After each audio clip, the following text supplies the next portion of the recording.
like to call the July 21st Board of Adjustment meeting to order. Is there a board member here who has a conflict with any of the cases we're going to hear today? Is there a board member here who's had any ex parte communication regarding any of the cases we're going to hear today? Hearings before the Board of Adjustment are quasi-judicial in nature. Decisions of the board are based on a record of these proceedings. To grant a variance requires a concurrent vote of 4/5 of the members of the board. To reverse or modify the determination of an administrative official requires a majority vote of the board. Evidence submitted to the board for review becomes part of the record. Appeals to the board decisions are to Superior Court and are based on the record. Appeals must be filed within 30 days of the date of the filing of the board's order in the Planning Division. A hearing before the board is conducted in accordance with its rules of procedure. Those who want to testify in a case are sworn as witnesses. The chairperson recognizes those who want to testify or their attorneys for presentation of evidence during the hearing. To ensure that all testimony is properly recorded, please address the board, state your name and address, and speak clearly. Is everyone that's going to speak today signed in? Okay. Would you like to swear in everyone? Yep.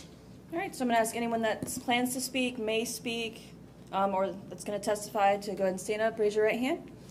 All right, do you swear that the testimony you're about to give is the truth, the whole truth, and nothing but the truth? I do. Perfect. Thank you. 16? Okay. All right. First order of business is approval of the minutes from June 16. Do I have a motion to approve? Do I have a second? All in favor? Aye. Aye. And I've just been informed that Board Member Saulnier needs to recuse himself from item 16.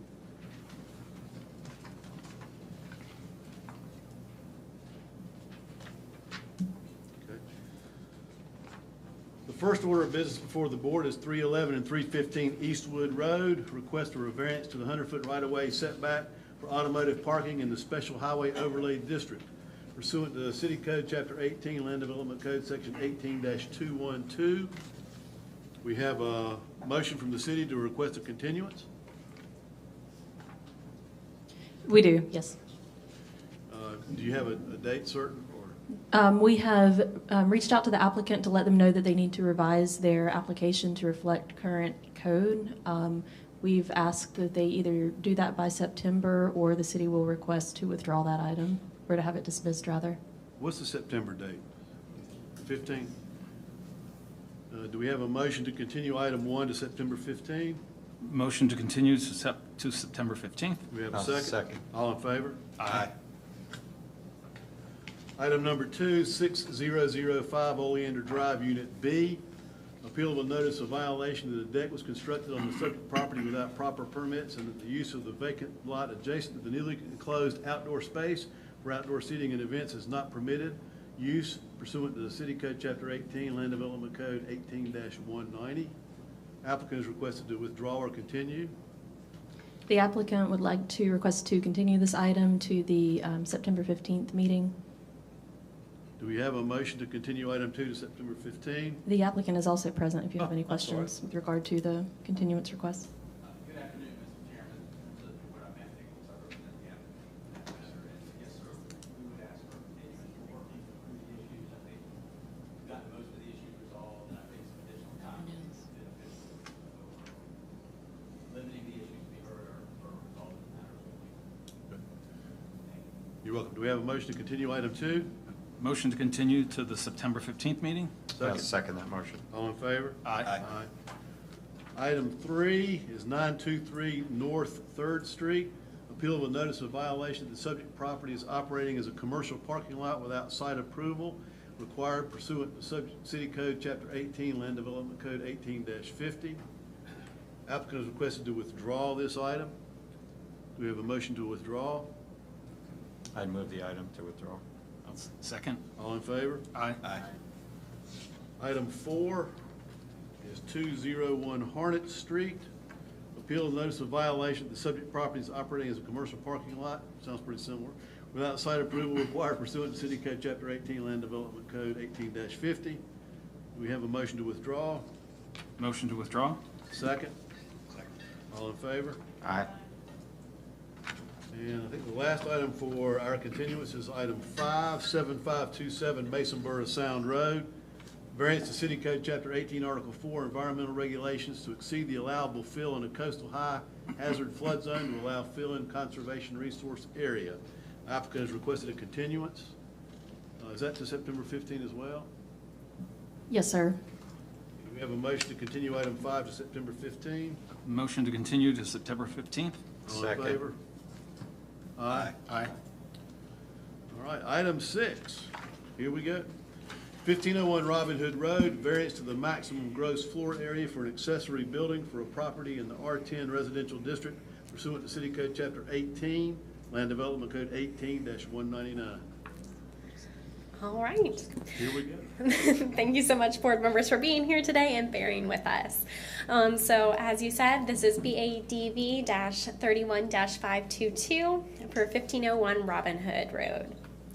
On March 10th, 2022, planning and staff accepted an application for a variance to the maximum floor area of an accessory building for a property in the R10 residential district pursuant to City Code Chapter 18, Land Development Code, Section 18-199.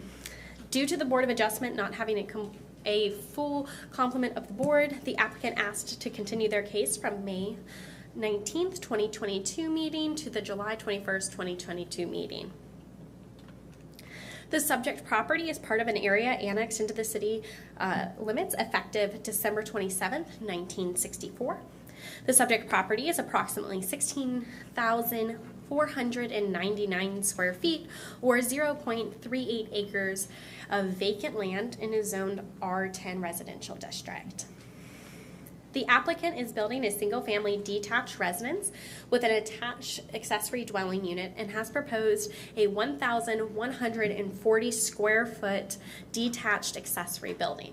The Land Development Code Section 18-199 requires that all new accessory buildings meet or exceed the dimensional standards set forth in Table 18-199, which the proposed accessory building does not. Here's a more zoomed in photo of that accessory building in question. The applicant has requested a variance to the Land Development Code Section 18-199, which allows for accessory buildings up to a maximum of 900 square feet of gross floor area, and has proposed an accessory building with approximately 1,140 square feet, a variance of 240 square feet. The applicant states that they had spoken to planning staff in July of 2021 and was not aware of the pending Land Development Code update that went into effect on December 1st, 2021, and limited the size of the detached accessory building to 900 square feet of gross floor area.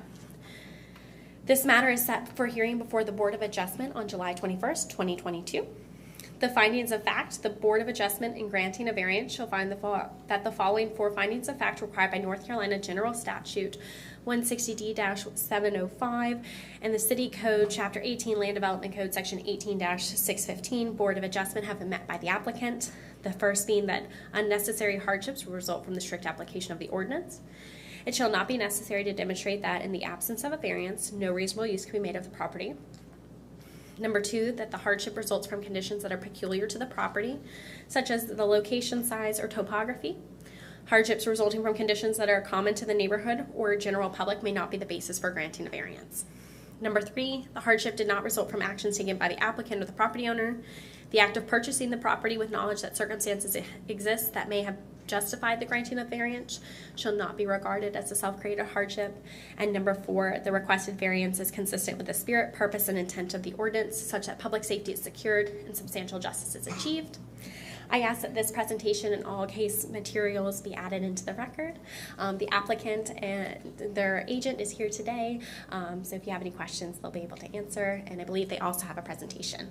Thank you. Any questions for staff? Thank you. Thank you. You may proceed, sir.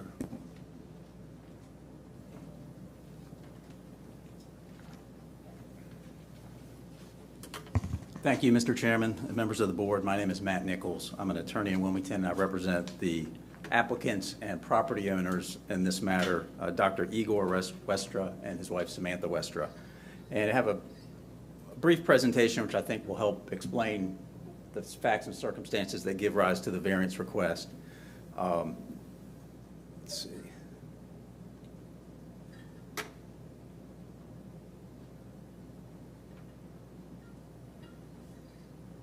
Not sure how to advance the slides. Would it be?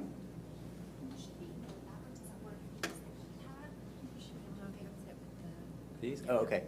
Thank you. I know the board members are very familiar with this vicinity, but just to place this in context, I think most people are familiar with the Burger King that's between 16th and 17th Street, and that's generally this location here.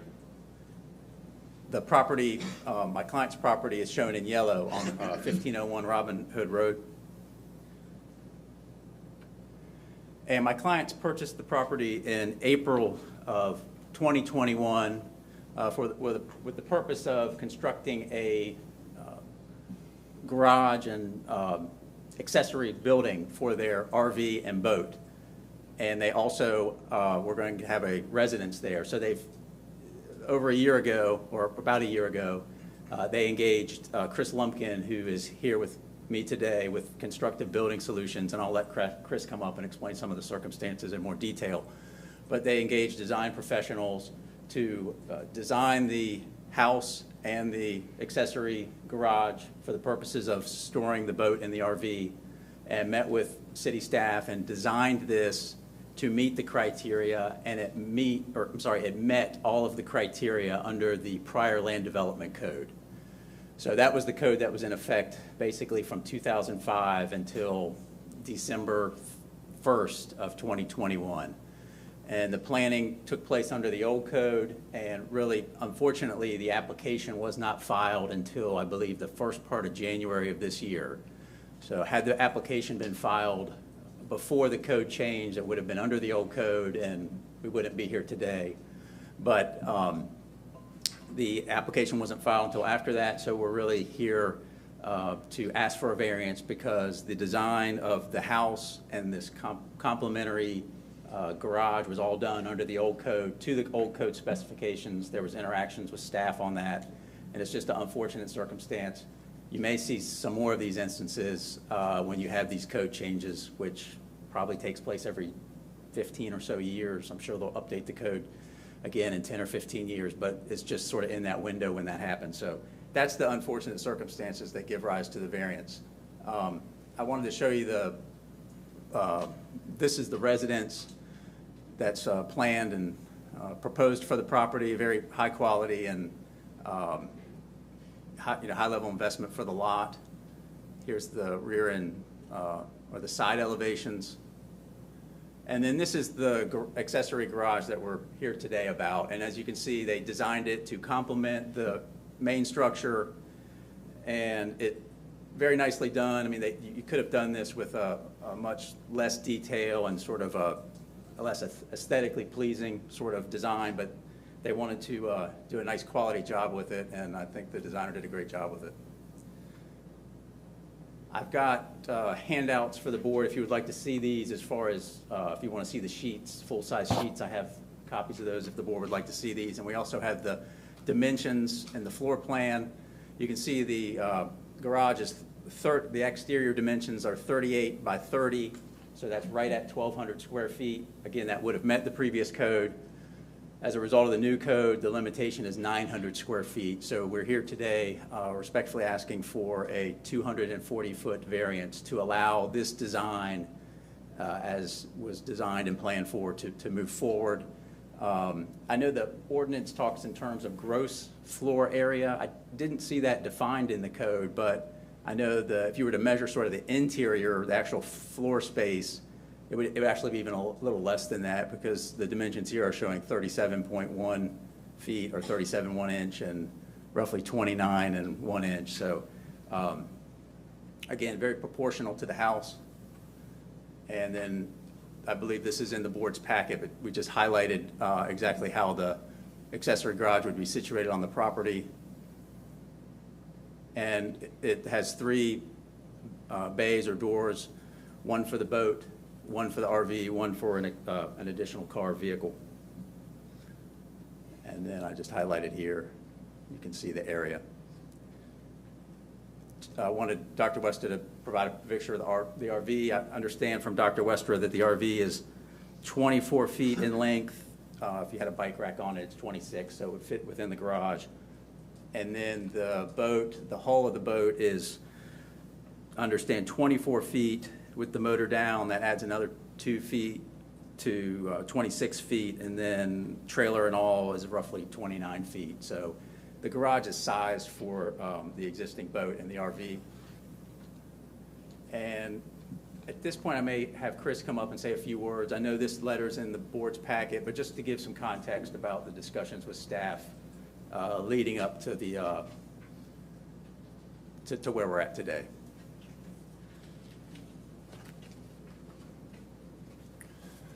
I'm Chris Lumpkin with Constructability Solutions. The address we are speaking about is 1501 Robin Hood Road. Do I need to get my regular address? You can. 5531 Captain's Lane, Wilmington, North Carolina. But I guess the timeline, just going a little more detail than Matt had explained, is we were hired for pre-construction and planning purposes by the Westras as they were looking at developing this lot. And we met with zoning staff on July 14th and July 16th to kind of define the parameters of this lot. It's got, if you look at the site plan, it's got some major topo difference. I think there's about 8 feet of change between the front elevation and the rear elevation. And then also specifically about the house, the suite, and the accessory structure. After those meetings, we got good definition, good parameters of where the design can go. We worked with architectural designer and site civil designer on actually how that would fit on this lot and what the best, I guess, or best layout would be. And it came out that this suite would be best in the residence. Accessory structure would be standalone. At that time, I don't think there was any limit on the square footage of the accessory structure except that it wasn't bigger than the house. From there, design July through late July, designers were given their charge to move forward. As they got the architectural plans developed, they finished up in December, mid-December, actually December, the beginning of December. From there, it was turned over to structural design, with us not knowing at all that there was a new code adoption or zoning adoption coming in December 1st. Matt had said January, that it was submitted for permit in January. It was actually submitted in late December, just so it's clear on the record. Honestly, if we'd known this, we could have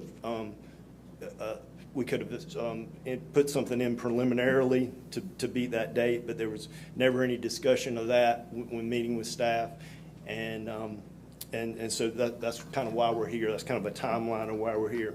During that time that we had defined the parameters of the project and what would be, where the design would be, the Westers allowed us to hire a site utility contractor because there was no water or sewer to this lot. The majority of this neighborhood's already developed, is I would say 40 or 50 years old. At their expense of about $15,000, we put a water tap and sewer tap to the front of the lot. And kind of all this was done with this understanding of what they could put there, specifically with the RV storage. I don't think, we would be here taking all this time if it wasn't important to them. I realize the rules changed on December 1st, but just asking for your consideration on how we got here and the fact that we didn't go build something and ask for forgiveness. We actually tried to plan correctly and just got caught with a zoning change.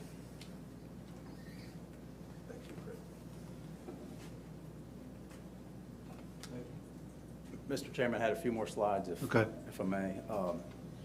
I think we included an email. I'm not sure if this was in the packet, but this was an email between Jim Craig, who was engineer, who was working with Chris Lumpkin, and just showing they were going through the checklist of what was allowed and not allowed with the city. And then on the variance criteria, Mr. Chairman, if it's appropriate, I could go through those real quick. Again, the detached garage was designed under the old code. My clients hired design professionals to work with the city to get the design correct, and it was correct under the old code. The specific purpose was to design the garage for their RV and boat needs, and the design was to complement the primary residence. And in this instance, we would argue that under the circumstances and the chronology here, that it would be an unnecessary hardship to strictly apply the land development code here. A couple things I would point out too. Again, I think this is unique to this particular instance as far as the facts and circumstances that gave rise to this, and talked about how the design criteria met the previous regulations. And another thing I was going to mention, I think it's included in these slides, is I know that there's the provisions in the code that encourage the RVs, which I think are broadly defined as not only drivable recreational vehicles but boats. The city's preference is to enclose those. So this certainly would be consistent with the requirements, and there are requirements that they be enclosed under many instances, but this would accomplish that. Wouldn't have the boat or the RV in the yard. Can't do that in many instances, but in the limited instances you can. I think the preference still probably is to keep it in an enclosed structure. So it would be, we would contend to be absolutely no negative impact to the neighborhood, and I think it would be a positive impact to have the recreational vehicles stored in the inside of the accessory structure. Hardship certainly doesn't result from the applications of my clients, the owners, the applicants in this instance. They hired the design professionals to handle the design and construction. And I think last I would say that it is consistent with the spirit and intent of the ordinance, as I mentioned, the provisions of enclosing the RVs and the boats. And we respectfully contend it would not have any adverse impact, and we appreciate your consideration of the facts in this particular case. Thank you. Any questions from the board for the applicant? Thank you. I just had a question. The garage, you said the lot slopes off towards the back. How does that impact the back side of the garage? Is that going to be on is the driveway in the garage going to be on you have a retaining wall back there? Or? So what we did with that was to design the, as I talked about, it's 6-7 feet change from the front of the lot and elevation. I think it's actually more than that. It's more like 9. Is that the garage would be on a filled slab foundation. So the back of the foundation, we wouldn't fill any of the back of the lot. We would actually build the foundation walls up to the elevation of the finished floor, and fill that with earth, and then pour the slab on that. So the natural area around the back and the lower elevation area could remain the same. Okay, so the elevations don't really show that raised wall in the back? No, I guess the front elevation, front elevation is correct. Side elevation would be tapering off, and then the rear elevation would have that stem wall. So it would be probably, what, 5 or 6 feet off the ground? Correct. In the back?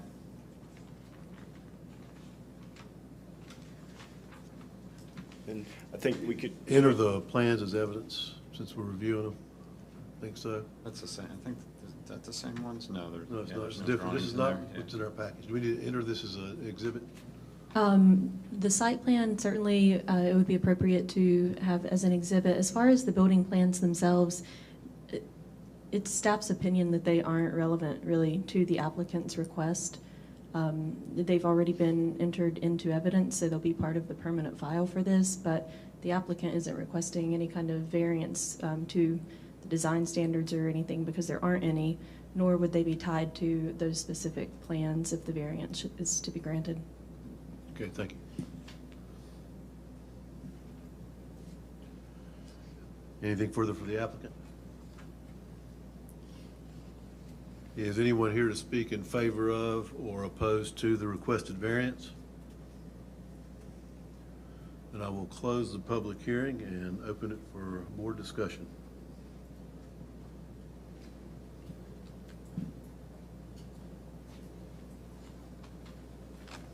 So I have a question, two questions for staff. What was the old code before December 1st, please?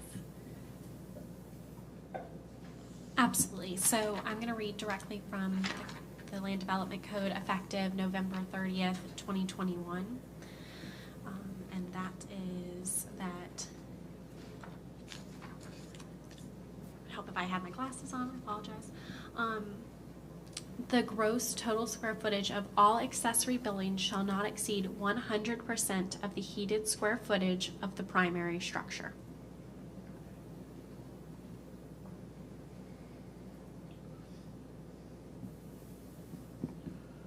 And then my second question, if it's relevant for staff, is do we know when their original application was received? Yes, I have that here. It was actually submitted January 6, 2022.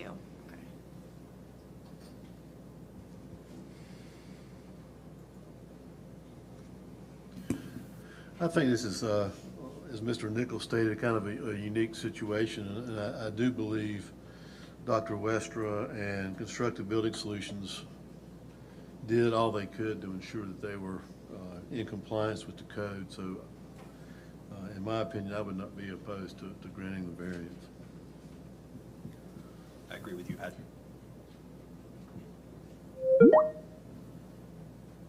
Any further discussion? Do we have a motion? I just to add though that it's unfortunate, but code changes. And so with the gap in time between the design and then when everything was received, I mean, something just kind of intersected that. And I think that's something that can happen at any time. So I just want to add that to the narrative. Okay, thank you. Do we have a motion in favor of or opposed to granting the variance? I'll make a motion to approve the variance to, one second, I found my sheet.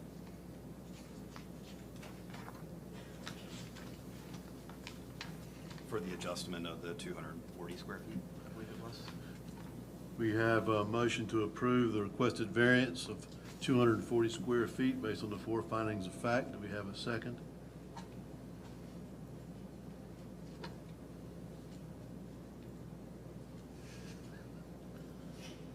Do we have a second? I'll second the motion. All right. All in favor? Aye. Opposed? One dissension? No? Okay. Two? Okay. The vote is 3-2.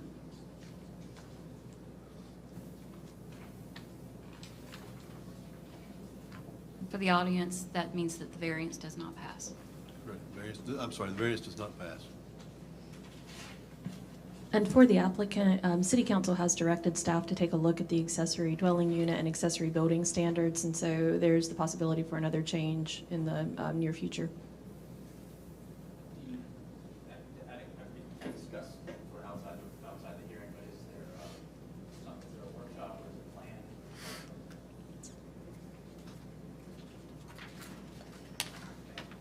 Thank you.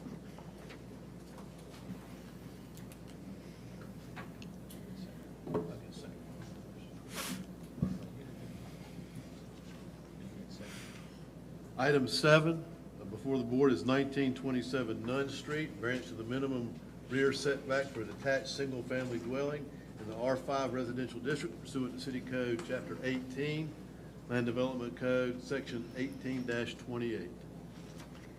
All right. Good afternoon again. So as you said, this is BADV 32-522 for 1927 Nunn Street. So on April 5th, 2022, planning staff accepted the application for a variance to the minimum rear setback for a detached single dwelling unit in the R5 residential district pursuant to City Code Chapter 18, Land Development Code, Section 18-28. Due to the Board of Adjustment not having a full complement of the board, the applicant asked to continue their case from May 19th, 2022 to the July 21st, 2022 meeting. The subject property is a part of the original corporate limits of Wilmington, effective December 31st, 1945. The subject property is approximately 5,006 square feet, or 0.11 acres, and is zoned R5 residential district, and contains an existing single dwelling unit and accessory building, which you can see here. According to the New Hanover County tax records, the existing structure has an attached porch located on the rear that was constructed in 1936 when the house was built. Within the R5 district, the minimum rear setback for a principal structure is 15 feet. The existing house does not conform to those required setbacks for the district. Pursuant to the Land Development Code, Section 18-422, unenclosed porches may extend into a required rear yard setback up to 8 feet, which would allow the subject porch to be located within 7 feet of the side property line if unenclosed. The existing porch is currently set back, as you can see here, it is 6 feet from the side yard property line, which is 1 foot closer than the current code would allow. The applicant has proposed to enclose the rear porch, increasing the existing nonconformity due to the area being converted to be part of the home, which requires that 15-foot rear setback from the property line. So the applicant has requested a variance to the Land Development Code, Section 18-28, which requires a minimum rear setback of 15 feet. And they have actually provided a survey that shows that it is 6 feet away, a variance of 9 feet. At the time, we had written the case summary before that survey came in, so you will note that it says 5 feet. They actually need a 9-foot variance now.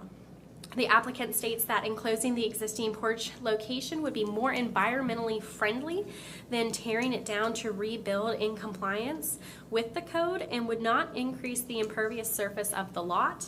The applicant further states that since the porch is existing, the enclosure of the porch would not adversely impact the neighboring properties. This matter is set before hearing of the Board of Adjustment on July 21st, 2022. And I'm here to answer any questions as well as the applicant. I ask that this presentation, all materials, be added into the record.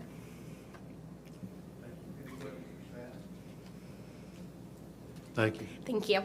Is the applicant here? The applicant is here. I believe if you would like to come up, or you can stay. You don't have to. So. Okay, thank you. Is there anyone here to speak in favor of or opposed to the requested variance? I'll close the public hearing and open for board discussion.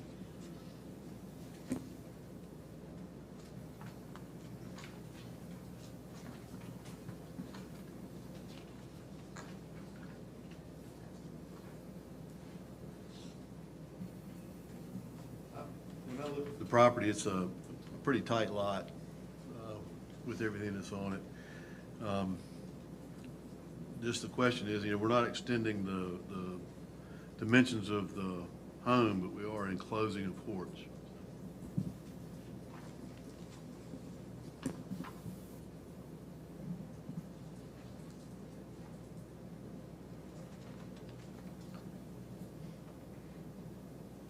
Any discussion? Yeah, I mean, it's an unusual shaped lot. Doesn't appear that the enclosing of the porch would really impact the adjacent properties. It was built in 1936, which is, a good possibility that they could have actually built a structure, not just an open porch.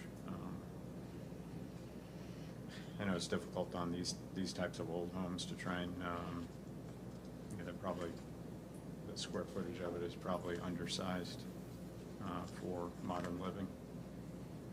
So I think It is a unique shaped lot, and the house does pretty much fill the front portion of the lot. So And it seems to be, they're trying to keep the original fabric of the house.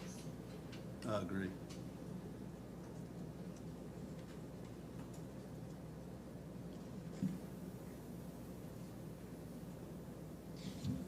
Any further discussion? Do we have a motion in favor of or opposed to granting the requested variance? I motion in favor of the variance. We have a motion to grant the variance based on the four findings of fact. Do we have a second? Second that. All in favor? Aye. Aye. Opposed? I'm a nay. The motion carries 4-1. Thank you.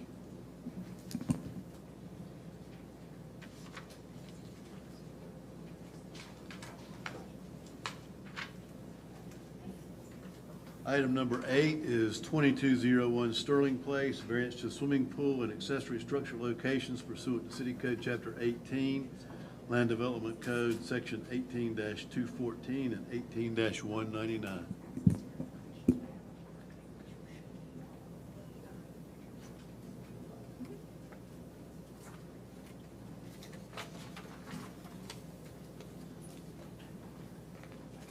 Good afternoon, Mr. Chairman and members of the board. This is BADV 35-622, request for a variance at 2201 Sterling Place. It's not working now.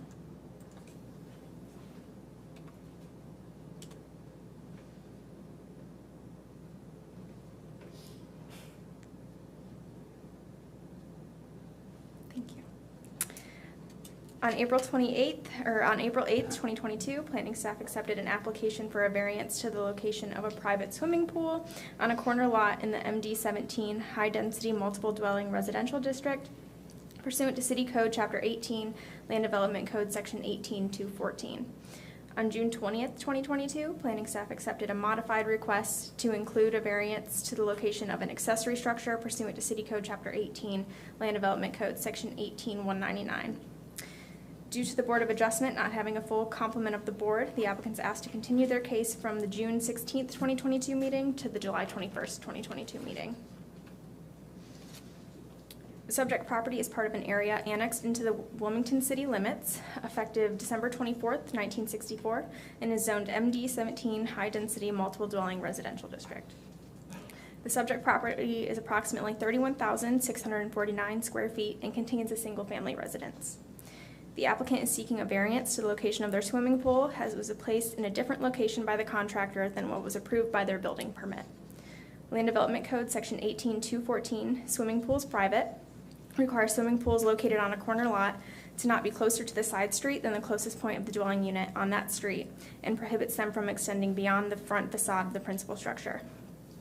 On or about February 18th, 2021, a permit was applied for an in-ground swimming pool with a site plan that was not compliant with city code.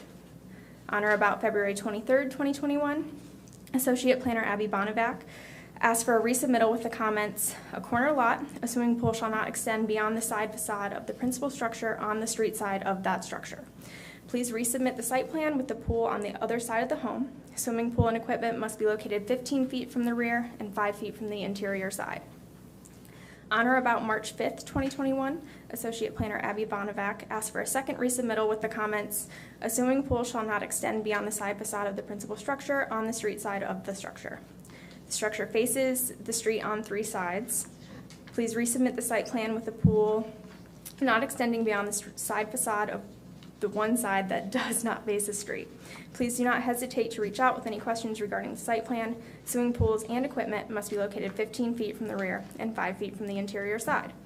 On March 23rd, 2021, Associate Planner Abby Bonnevak sent an email to the owner and the pool contractor regarding where the location of the pool would be compliant. On or about March 31st, 2021, the pool contractor applied for a permit for an in-ground swimming pool and submitted a revised site plan showing the pool located at the rear of the home, not extending beyond the front facade or into the side corner yard, and generally compliant with city code. On or about April 7th, 2021, the building permit was issued for the proposed location with the comment, swimming pool, associated decking, and equipment must be located 15 feet from the rear and 5 feet from the interior side. Pool cannot extend beyond the side of the home along the road. On or about November 12th, 2021, zoning officer John Barham conducted a city zoning inspection of the subject property and determined that the location of the pool did not comply with city code and their approved building permit.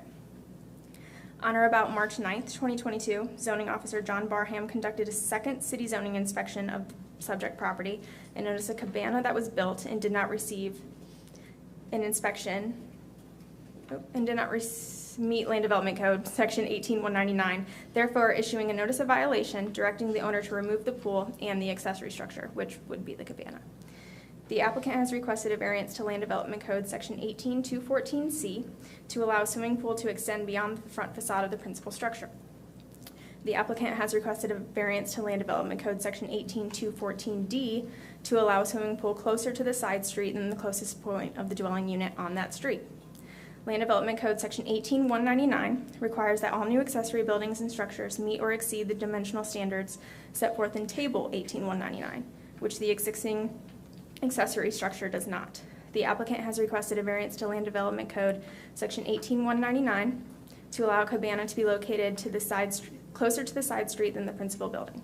The applicant has also requested a variance to Land Development Code Section 18199 to allow a cabana to be located in front of the principal building. The applicant will have to request an after-the-fact building permit for the cabana through New Hanover County. The applicant states that the pool cannot be seen from any angle viewed from Sterling Place or Independence Boulevard due to a combination of fencing, existing walls, and vegetation. The applicant states that if the pool were to be removed and then rebuilt to where permitted, it would require the removal of the rear deck serving the residents. This matter is set before hearing for the Board of Adjustment on July 21st, 2022. The Board of Adjustment in granting a variance shall find that the following four findings of fact required by North Carolina General Statute 160D-705 and City Code Chapter 18, Land Development Code Section 18615 have been met by the applicant. 1. Unnecessary hardship would result from the strict application of the ordinance. It shall not be necessary to demonstrate that in the absence of a variance, no reasonable use can be made of the property. The hardship results from conditions that are peculiar to the property, such as location, size, or topography. Hardships resulting from conditions that are common to the neighborhood or the general public may not be the basis for granting a variance. The hardship did not result from actions taken by the applicant or the property owner. The act of purchasing property with knowledge that circumstances exist that may justify the granting of a variance shall not be regarded as a self-created hardship. And 4, that the requested variance is consistent with the spirit, purpose, and intent of the ordinance, such that public safety is secured and substantial justice is achieved. I ask that this presentation and case summary be submitted for the record. I'm available for any questions, and the applicant and his agent are here as well. Thank you. Any questions for staff? Okay, thank you. Mr. Coggins?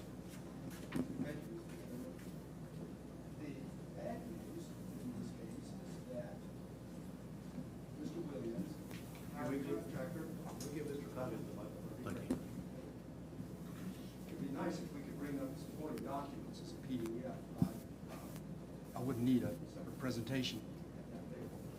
But the bad news is that Mr. Williams hired a contractor to put in a pool. The contractor asked him that, all things being equal and whatnot, where would he prefer the pool? And he told the contractor that he would like it to be in that location that's right there. I'll tell you that up front. Of course, he did not know about the requirement that the pool be located directly behind the house. The contract with the contractor provides that he is responsible for compliance with the permit, and that's also set forth in the permit that is issued, that the contractor is responsible for that.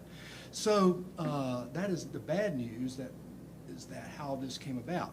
And as it turns out, this contractor has done this before, which leads to part of the good news here. The good news is that if you look through the photographs that have been submitted as part of our application, none of the pool, nothing about it, nor the shade area can be seen because of the unique location of this particular site. In the rear along Independence Boulevard is a wall, a high white wall with just inside the wall is also high trees that have matured over the decades. And I think it's probably that wall was there, was put by DOT at the time because restrictive covenants that apply here prohibit any kind of entrance onto Independence Boulevard from lots within the subdivision that back up to Independence. That wall continues and curves around where you enter into Sterling Place. And you'll see in the photographs, that wall has an advertising sign, if you would, for Sterling Place. It is very high. There's also high trees behind that. And vegetation continues all the way around the curve there. And there's a fencing that you can see that extends all the way across the width of that lot. So that it is physically impossible to see this swimming pool from any particular vantage point viewing the lot. If you go at where the driveway is, you can't see it because the house itself and the garage block the view of it. The other good news is this, that there was a prior instance in which this identical thing happened in 2019. It was the subject of a variance application that made to this Board of Adjustment. And under the circumstances, this board moved and allowed the variance of those circumstances. Mr. Chairman, unfortunately, the pages from that decision that were part of my application, some of those pages were missing, but I have a complete copy that I'd like to hand out.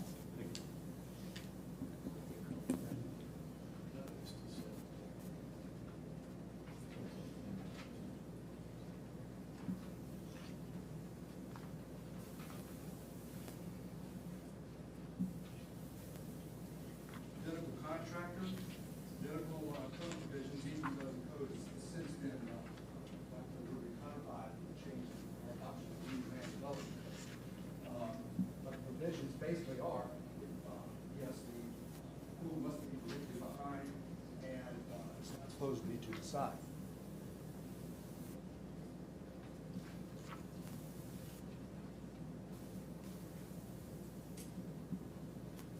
We believe that the 4 factors of the criteria I have here have been amply met.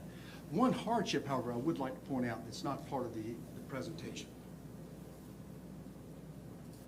You've already heard that if the pool had to be relocated from here to here, a hardship that has not been mentioned as a result of that is that there is a major power line that goes from Independence Boulevard right up here to the house. And so being able to place the pool would require the relocation of that power line. Thank you. And would also require removal of the wood deck that's there. As for the cabana, you may have seen that shown in the photographs. It is used for one purpose and one purpose only, and that is to provide shade for people who are enjoying the pool. It's not used for storage.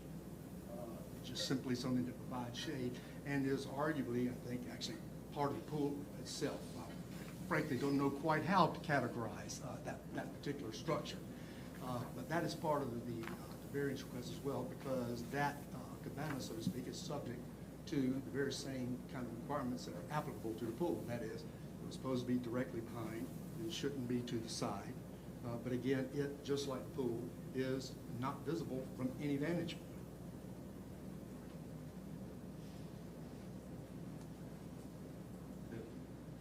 Any questions from Mr. Coggins or the applicant? Thank you. I do have, I was able to find an interesting article that was just published through the UNC School of Government by David Owens, who is the author of the treatise on land development use in North Carolina. And if you go to the 8th page of that particular document, it talks about that prior decisions are to be given due weight in your considerations here. If I can hand that up. Thank you.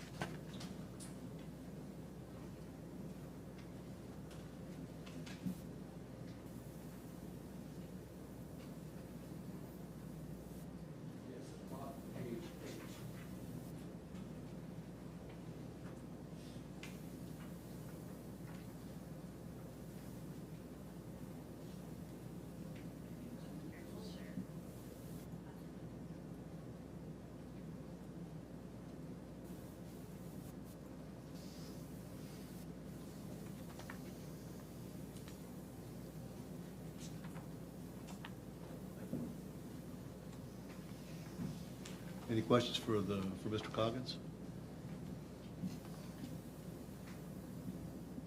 Was the cabana built by the same contractor? You can go ahead and answer. I'll build it myself. Okay.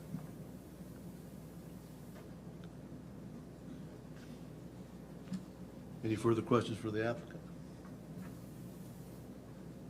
Is anyone here to speak in favor of or opposed to the requested variance?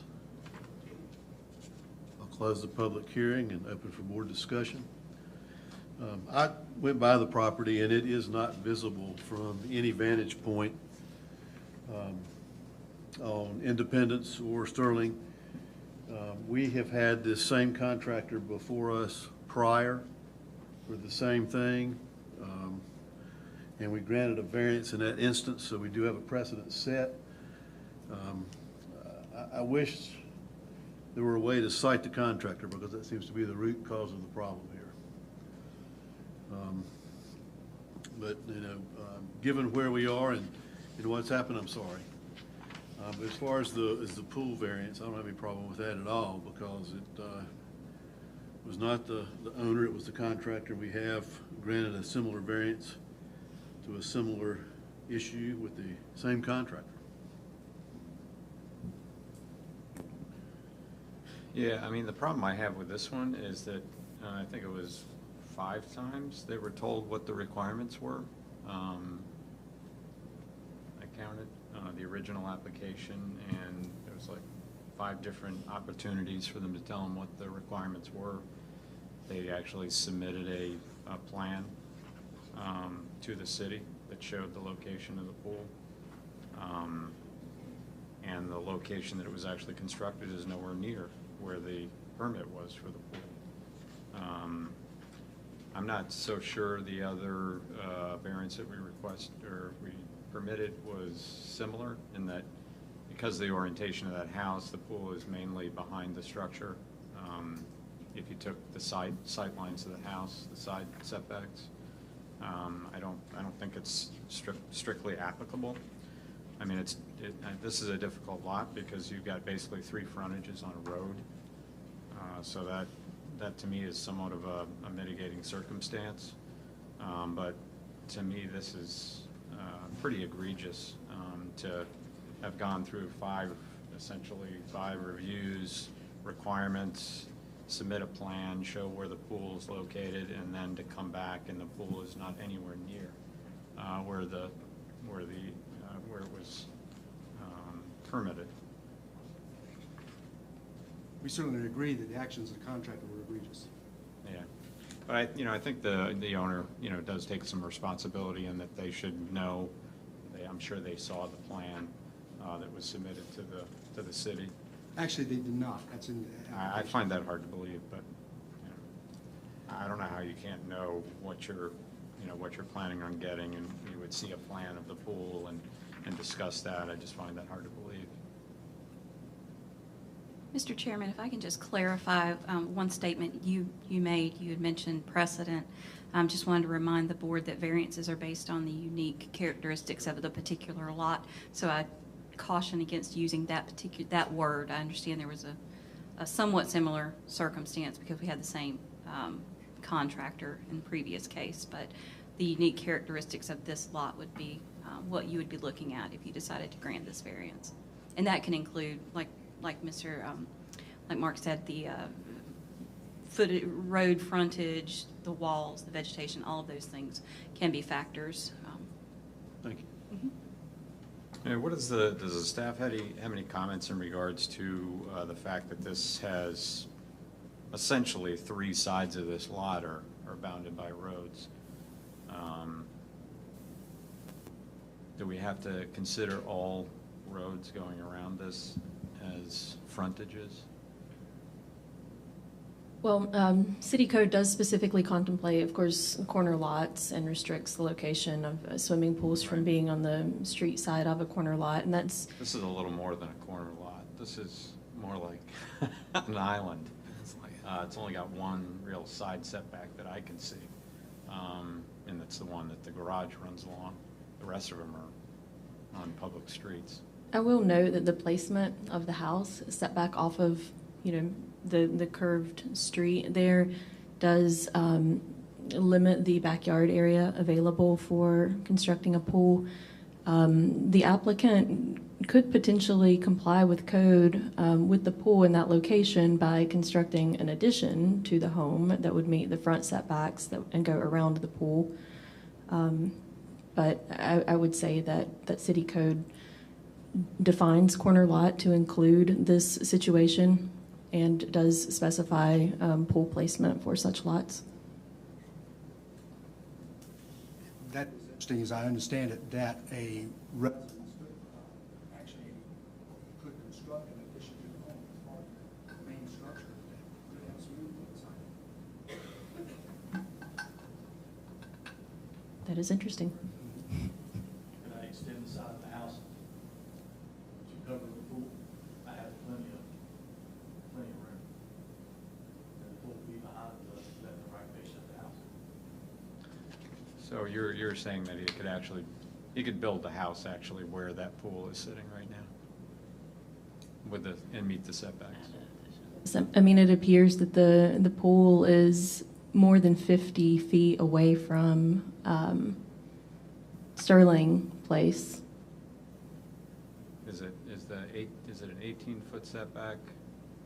Is it 18 on the Independence Road side? 19.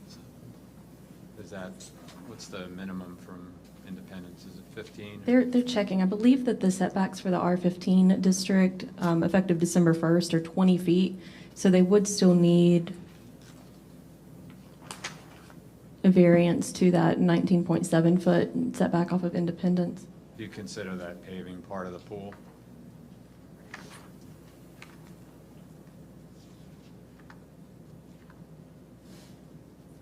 No, it's 15, so yes, 15? they would be able to construct something to enclose the pool.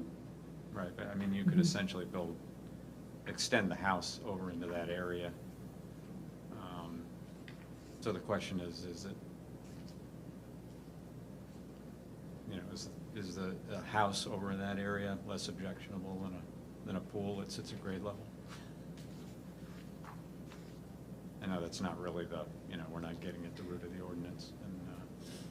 And I'm hesitant to, sort of design an addition on the fly like this. Certainly the applicant could request a continuance to see if that would be plausible. If the board feels that that is relevant to the decision in this case. So I tend to agree with Mark's original statements about the contractor, that this is an issue with the contractor and not necessarily city or city code. So this is a tough one and it's unfortunate, but I think there's recourse with the contractor, not so much on the city's part right now. We are certainly willing to ask for a continuance if the board is so inclined, so that we can investigate whether or not we can construct this residence and add on the pool.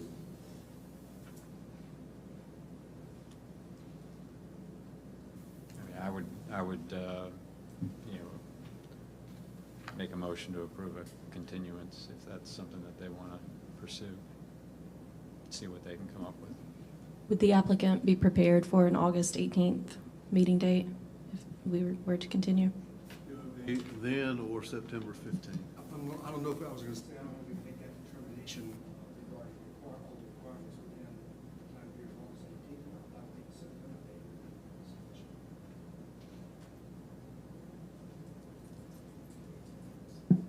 Do we have a request from the applicant to continue item 8 to September 15? Okay. I'd make a motion to approve that continuance to Good. September 15th. We have a second? I'll second. All in favor? Aye. Item 8 is continued to September 15. Thank you. I'm going to, out of necessity, call a 7-minute recess.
Yeah, we still got a couple minutes.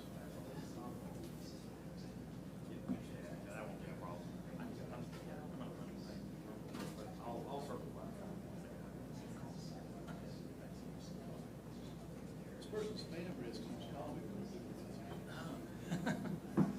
They got important things to say.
We'll reconvene the July 21st meeting of the Board of Adjustment. We've had some people that have come in after the proceedings started, wanted to make sure you had signed in, and if you intend to speak, that you've been sworn in. So anyone that's come in late that needs to sign in, please do so, and if we just swear you in to speak, please let us know. Thank you.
Thank you. We need to swear in 3 additional witnesses, please.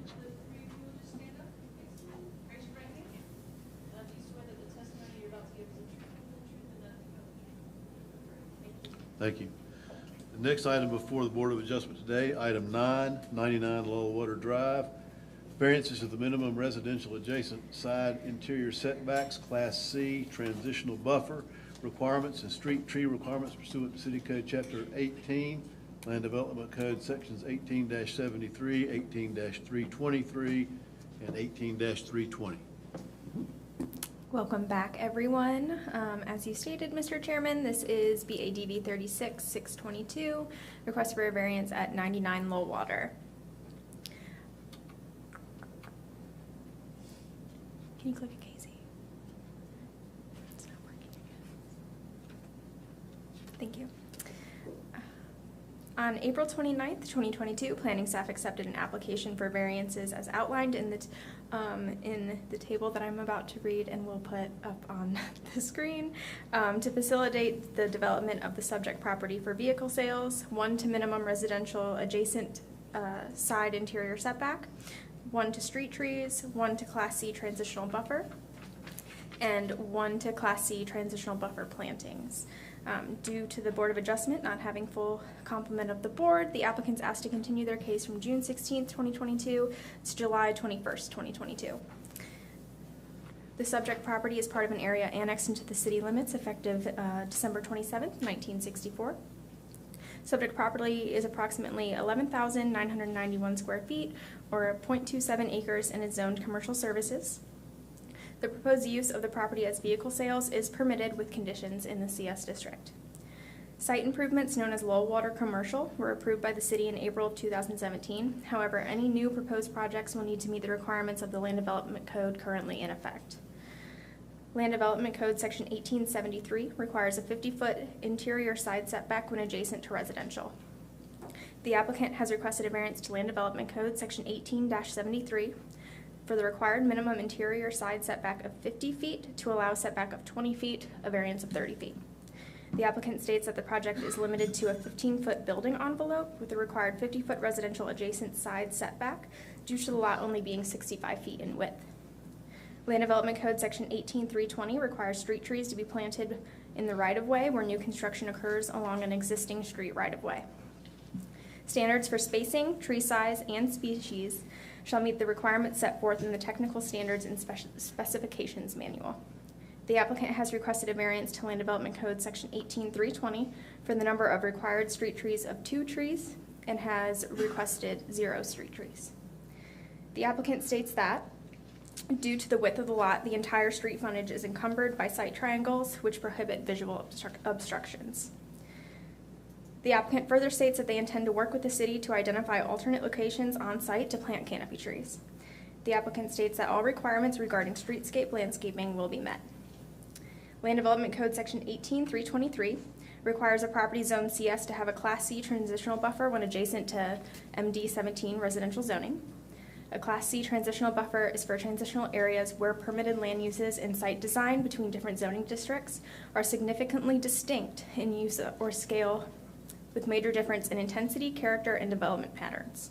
Zoning districts with intensive development that generate considerable noise, light, waste, fumes, impervious surface area, and other potential impacts would require this buffer adjacent to a less intensive zoning district that may be significantly impacted. Table 18323.4 requires a minimum buffer width of 40 feet. The applicant has requested a variance to Land Development Code Section 18323 D3 for the required minimum buffer width of 40 feet and has requested a buffer width of 10 feet, a variance of 30 feet. The side property line, where adjacent to residential zoning, is approximately 192 feet in length. City code requires additional plantings within the required buffer at a rate of 5 canopy trees, 5 understory trees, 25 small shrubs, and a minimum fence or wall height of 6 feet per 100 linear feet, which computes to a total of 10 canopy trees, 10 understory trees, 48 small shrubs, and the 6-foot fence or wall. The applicant has proposed 0 canopy trees, 10 understory trees, and 29 shrubs, and also to construct the 6-foot wall or fence. The applicant has requested a variance to Land Development Code Section 18323 D3 for the required number of 10 canopy trees, 10 understory trees, 48 small shrubs, and has requested 0 canopy trees, 10 understory trees, and 29 shrubs, a variance of 10 canopy trees and 19 shrubs. The applicant states the existing overhead power lines would conflict the canopy trees at the prescribed rate. The applicant states that they intend to work with the city and Duke Energy staff to identify appropriate planting species and spacing for the buffer area. This matter is set for hearing for the Board of Adjustment on July 21st, 2022.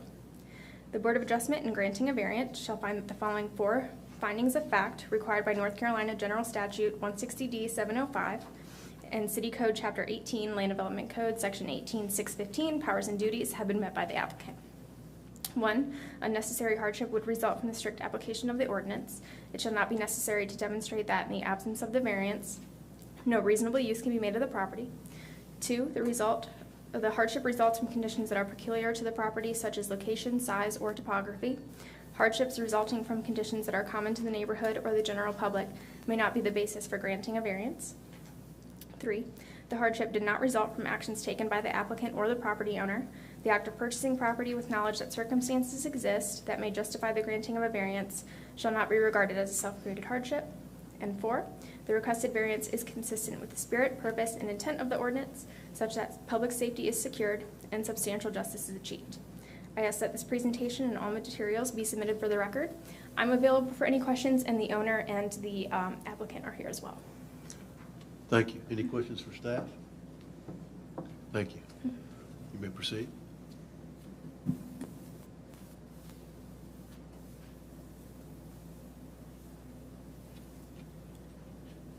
Good afternoon. I am Luke Minas with Stroud Engineering, 102D Cinema Drive. I've also got the owner here with me today, Amber Clemens, and I've asked her to please chime in if I say anything that's incorrect or otherwise misrepresent her. But I will try to just run through the high points of where we are and how we got here. Staff did a great job helping us prepare for this and for the presentation, and I'll defer mostly to what she said. But generally, the owner bought the property based on looking at a plan that was developed, I think, in 2017, or it was approved by the city in 2017 for a small warehouse facility. Comparable parking spaces, I think, a little bit more square footage on the building, and that plan expired in 2019. If you've driven by the site, you'll note that the site has already been cleared. That the first slide, I think, that was up in this presentation was a pretty good aerial that shows what's there today. If you look real close, you can see that the building pad was actually built and the site was pretty well rough graded. I don't know if any stone made it on the site or not, but at some point in the process, they abandoned it, and I don't have the history there for you. But so right now it sits vacant, cleared, and the owner got a look at that plan and felt like they could do something with that, and they wanted to put in it's a small RV sales facility. It's kind of a boutique type place. They weren't going to have but about 1 or 2 vehicles on site, small Sprinter vans, pop-up campers, that sort of thing, and felt like that was a use that would fit on that lot, fit well, close to a pretty big thoroughfare, and asked me to look into the zoning, and it was allowable. I think it's CS zone. Should know that, but thank you. They subsequently purchased the property, and then right about the same time, the new land development code went into effect. And the 2 big things were the transitional buffer. I think it's a 40-foot buffer from that southern property line that adjoins an existing multifamily building. And then there's also a 50-foot side setback, where on the north side there's no buffer and it's a 0 setback. So they've got plenty of room to work over there. As long as 10 feet is plenty of room to do anything. And so that's the issue they've got. We are asking for a reduction in the buffer and a reduction in the setback to make room for the drive aisle in the building. Understand that that's encroaching on that buffer that the new land development code had put in place to protect that multifamily use. But as it stands right now, it's sort of in limbo land where the site's already been cleared, and that residential use has a pretty much unobstructed view to the back of the Miller Mott facility and really just right up Lowwater Drive to Market Street. And feel like if we were able to get in there with our site improvements, get that buffer installed as was envisioned in 2017, that they would have a little bit better buffer than what they've got right now with the undeveloped site. And I suspect that if the site sits undeveloped from now on, that turns into a bit of an eyesore for the community. It's just open space for people to go by and litter or loiter or whatever else goes on Lowwater Drive at night. So the use that we're proposing is a daytime use. It's not going to be an encumbrance to those adjoining residences, and it's about as low impact a neighbor as you can have. So I guess if you'd like, I can run through the 4 findings of fact and just my kind of notes on where we stand with those. And the first being the unnecessary hardship would result from the strict application of the ordinance. Well, a 50-foot side setback limits you to about 15 foot of a building envelope. And then the 40-foot buffer limits you to a 20-foot strip that you can develop by. You can't even put any drive aisle in that. So the site is pretty well unbuildable with those dimensional standards for any use at all. Hardship results from conditions that were particular to the property, such as location, size, and topography.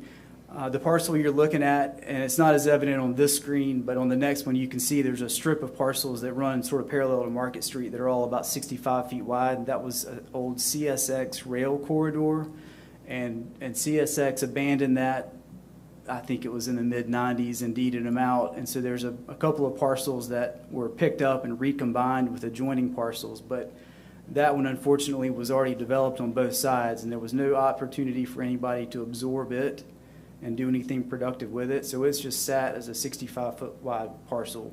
So the owner doesn't have any ability to do anything, acquire additional property or do anything else. And it's just a unique piece right in the center of Wilmington. The hardship did not result from actions taken by the owner.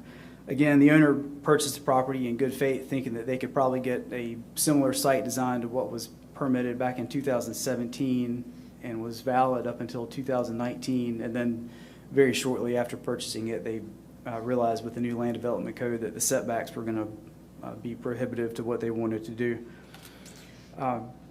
And that the requested variance is consistent with the spirit, purpose, and intent of the ordinance, such that public safety is secured and substantial justice is achieved.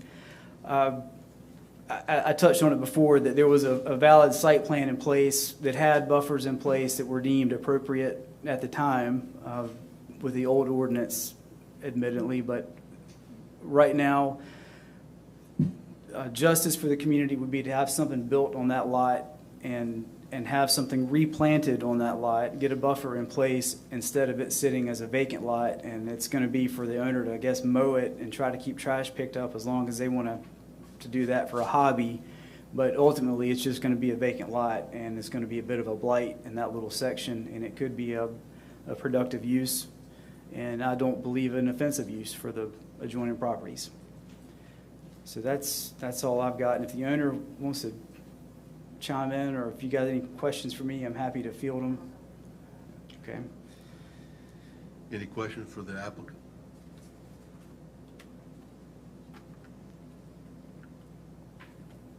Okay, thank you. Thanks. Is there anyone here to speak in favor of or opposed to the requested variance? If not, I'll close the public hearing, open it for board discussion.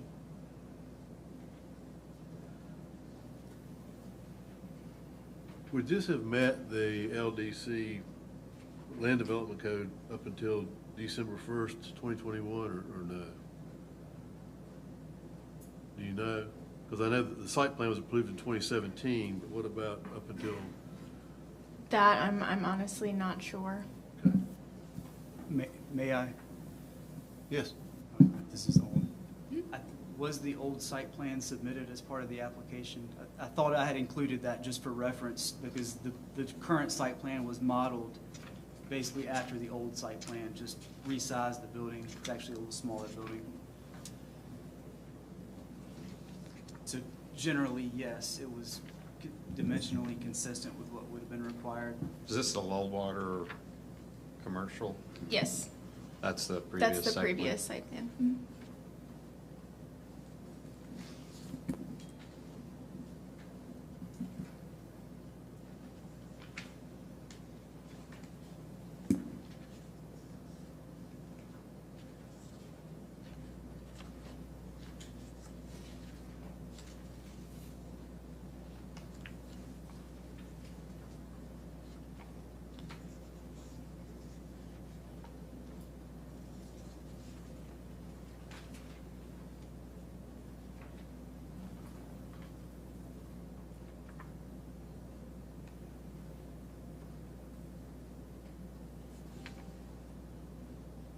And I brought a 24 by 36 sheet of that site plan with me if anybody cares to look at that, but I've only got one copy of it. Yeah, Y'all if you can want have to bring it up. That'd be great.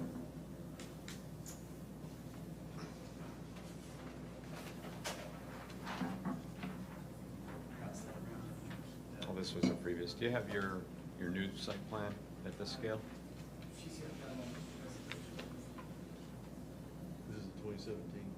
Yeah, that was the previous one. That was a much bigger, longer building.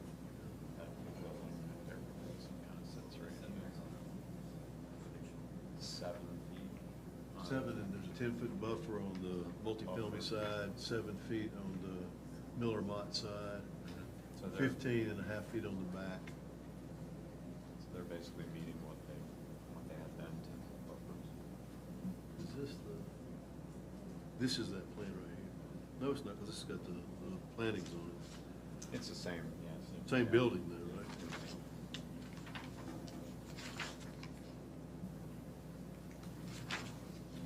Zoom in on that a little. Just want to see the buffers. I'm happy to highlight any of the similarities or differences if you've got any questions about those.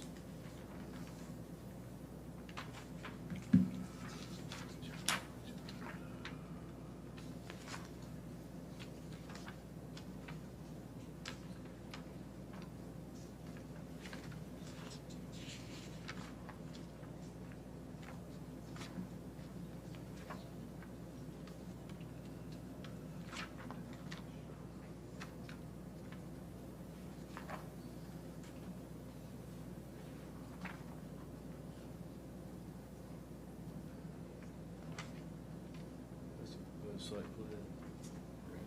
So most of the illustrations we have are old site plans, I think this one right here might be. This is the proposed site, yeah, that's the proposed site plan right there. Maybe slide down towards the building.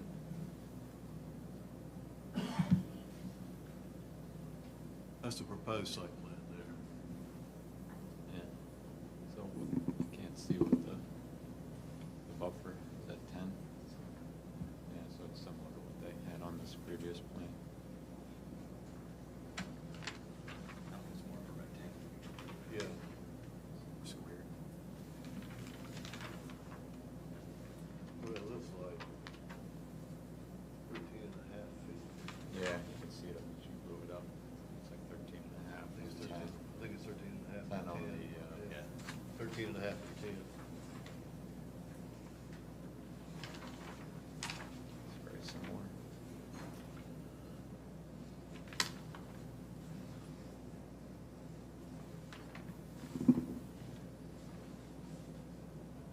So what is the proposed vegetation there? I mean, is that going to get to a scale where it's going to obscure the building? The proposed vegetation along that southern line is, I've not gotten to the point where we're in front of DRC and calling out specific bushes, but I had envisioned a pretty dense row of wax myrtles along that line, and I think that's what was called out on the original plan. Mhm. You know, they work with the power line that runs directly, it's just a few feet offset of that southern line, and Is that the they're line evergreen, you they're can kind of, native. is that the line you can see sort of through the center of that buffer? Is that the power line? No, the power line is just south of the actual property line. It's the southernmost line work you can see on that sheet. I think it's OHE, Overhead Electric, right there Oh, on your cursor. So that's the property line and the power line for all intents and purposes. They're about a foot off of each other.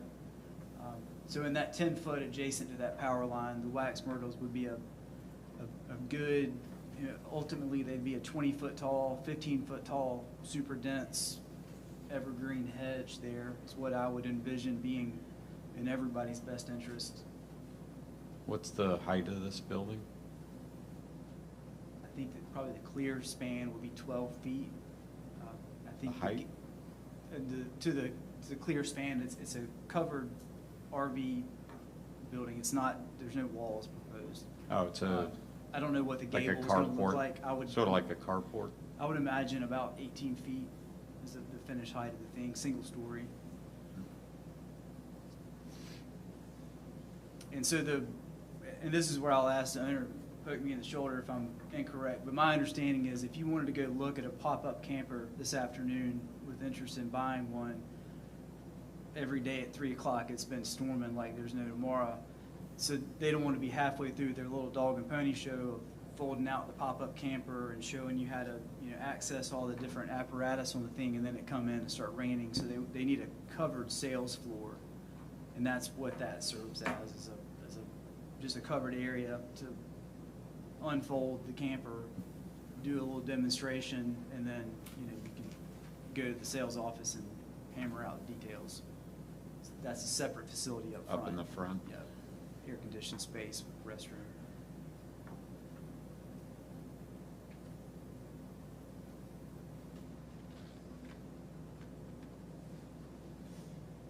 You might have said this, but for the variance on the canopy trees and the shrubs and everything, is there just not enough space, or what's the problem with including or requesting the variance for that?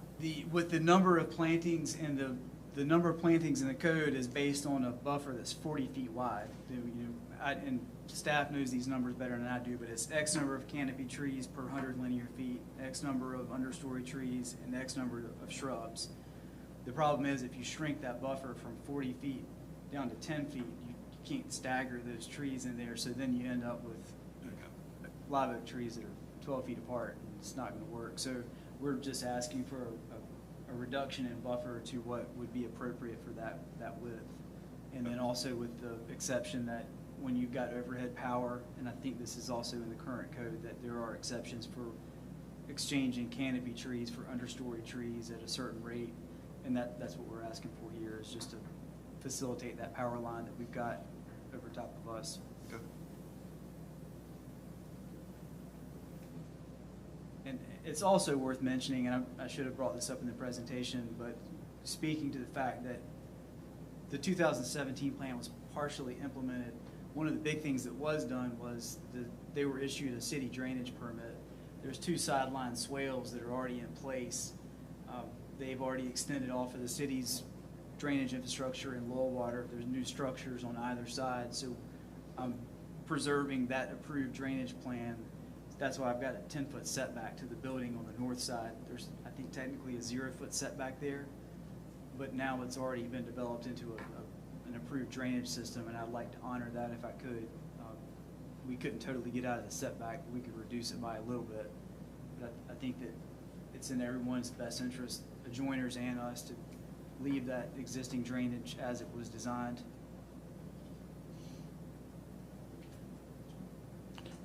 Was that paved area that's next to the building, is that essential to your business?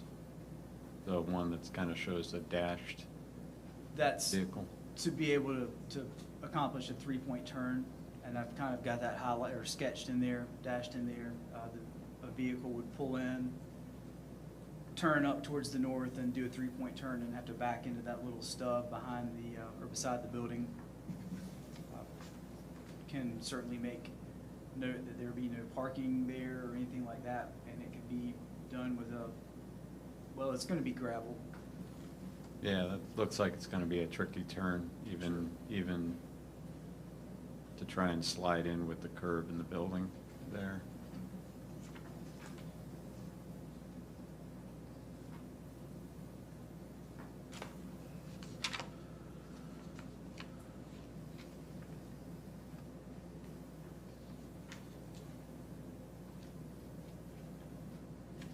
It may be appropriate to note, if Melissa doesn't stop me here, but staff was unaware that the applicant had begun work pursuant to their approved development plan.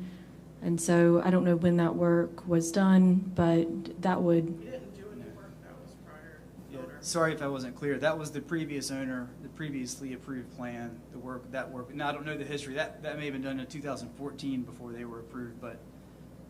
We bought the lot as is with the drainage already in place. They've already had a building pad elevated there and cleared it. We have done nothing other than the property. Oh, no, it's okay. I was just getting to the point that if work had begun based on that development approval, then there could be an argument that that prior plan was vested. I had that question of staff as well, and I think that at the time they said they felt like the best thing to do would be to get the variance, but it might be cleaner. But the thought occurred to me as well. So do we know if is that the case? Different plan from what was approved anyway. So what would be vested would be the old plan. But just if it's of importance to the board to know that there could be an argument there for vesting the old plan, which would not comply under today's code either, then that could potentially be a consideration for you today. Well, the proposed plan is less, I don't want to say invasive, but is less building area, less impervious surface, it appears, than the old plan.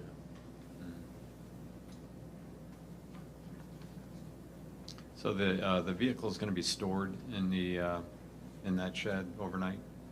We're not planning to have it stored there, no. We're planning to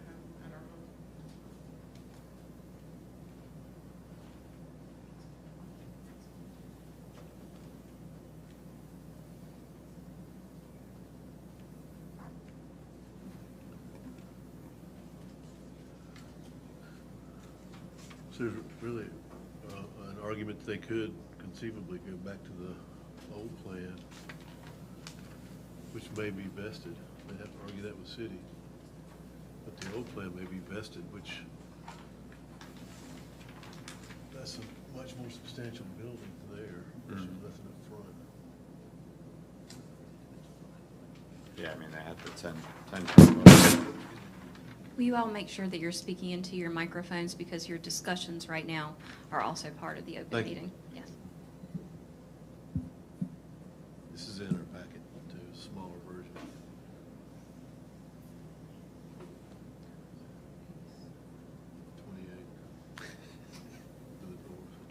Mr. Chairman? Yes. You have to I'm speak sorry. into the microphone. 28 by 87 is what it appears. Can staff speak to what some of the exceptions are for the power lines and the canopy trees? I mean, I know this isn't the first time it's come up before. What are some of the exceptions that you guys have? It's not unusual to try to propose plantings that will work around the existing infrastructure and even existing trees that may be on site.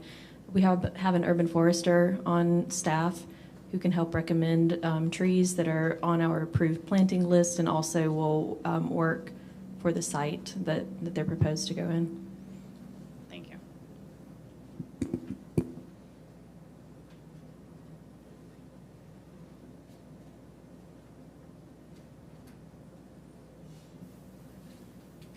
Yeah, I mean, this is a tough one because it's a very narrow lot, small lot.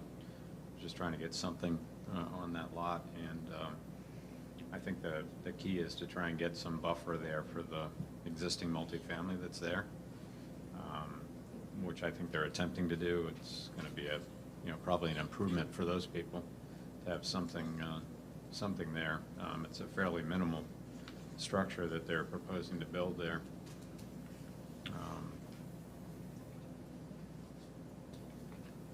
I'd be in favor of granting some variances for this lot since it's a very small lot, doesn't meet the minimum requirements.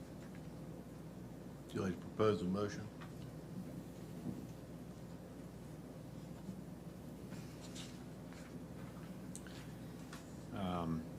I would propose a motion to approve the variances to the minimum setback, buffer requirements, and street tree requirements in a commercial district pursuant to City Code Chapter 18, Land Development Code. We have a motion. Do we have a second? I'll second. All in favor? Aye. Opposed? You're an aye? Trigger quick enough. The variance passes 5-0. Thank you. Thank you.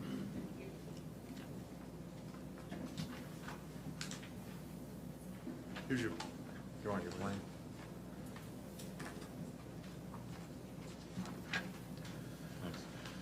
next item is item 10, 6422 Shenwood Road, a variance to conservation resource regulations and required accessory separation requirement pursuant to City Code Chapter 18, Land Development Code, Sections 18-286 and 18-199. Thank you, Mr. Chairman. Abby is so kindly passing out revisions to the case summary. There was some incorrect math done, and then we also received a site plan last evening, so that is coming around to you as well. So as stated before, this is BADV 38-622, request for a variance at 6422 Shenwood Road. On May 4th, 2022, planning staff accepted an application for a variance to the maximum coverage allowance to build an addition and a swimming pool, and a variance to the undisturbed vegetative buffer requirements pursuant to City Code Chapter 18, Land Development Code, Sections 18-286 and 18-287. The subject property does have history before the Board of Adjustment. On December 17th, 2020, the Board of Adjustment granted a variance for a reduction to the maximum coverage allowance to build an addition on a home that already exceeded the maximum encroachment by 1,869 square feet. The board granted an increase from the existing 51.5% conservation resource coverage to allow 63.4% of the resource area to be covered, a net increase of 431 square feet. Also, due to the Board of Adjustment not having full completion of the board, the applicants asked to continue their case from June 16th, 2022 to today, July 21st, 2022. The subject property is part of an area annexed into the city limits effective September 30th of 2000. Subject property is approximately 19,233 square feet or 0.44 acres and is zoned R20 Residential Legacy District. According to New Hanover County tax records, the existing structure was built in 1985 and contains approximately 2,278 square feet. Subject property is bordered on the south side by the Intercoastal Waterway, which is classified as a primary nursery conservation resource area. The property is located in the AE flood zone and with a regulated base flood elevation of 14 feet per FEMA flood map 37203156000K, effective August 28, 2018. City Code Section 18286C requires that new construction maintain a 75-foot setback from primary nursery areas with an allowable encroachment subject to additional stormwater controls.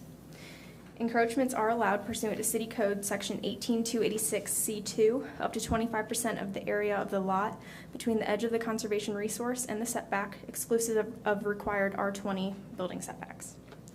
The subject property contains a conservation resource setback area of 3,627 square feet. Prior to any variances being granted, the existing structure encroached into that area 1,869 square feet, or 51.5% of that setback area. On December 17, 2020, the board granted a variance to allow the applicant to encroach into the conservation resource setback by a net increase of 431 square feet, for a total resource setback encroachment of up to 2,300 square feet of the setback area.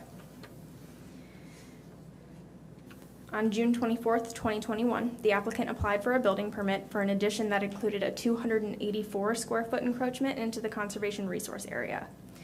The permit was issued on September 15th, 2021, and the addition has been constructed. However, a 95 square foot deck and stairs that encroach deeper into the setback than allowed by code, and which was proposed to be removed as part of the 2020 variance, has not yet been removed. The applicant is now proposing to add a 95 square foot swimming pool and spa in the same location as the existing deck and stairs. The total conservation resource area is 3,627 square feet, and the existing coverage of that area is 2,153 square feet, which includes the 284 square foot addition from that permit. And that is a total of 59.3%. The proposed encroachment into the conservation resource area is 2,248 square feet, which is a decrease of 52 square feet over the variance granted in December 2020 for a total cumulative variance of 1,341.3 square feet. So as you can see here, I've circled what was approved back in November of 2020, and then what they are proposing now. There's also the increase constructed by the permit, 284, and then the 95 square foot swimming pool. In the old variance, they had sections 2 and 3 that totaled 242, and they are no longer proposing those areas. So that has been removed from this variance. Land Development Code Section 18287 requires all conservation resources provide an undisturbed vegetative buffer. Buffer shall extend half the distance of the conservation resource setback, so 37.5 feet in this case. The applicant has requested a variance to Land Development Code Section 18287 for the required undisturbed vegetative buffer to allow a portion of the proposed pool to encroach within it. You can see that there at the top, that is that red section of the pool that is going within that buffer. The existing deck/stair structure currently encroaches into the required undisturbed vegetative buffer, and the applicant has proposed to place their pool in that same footprint.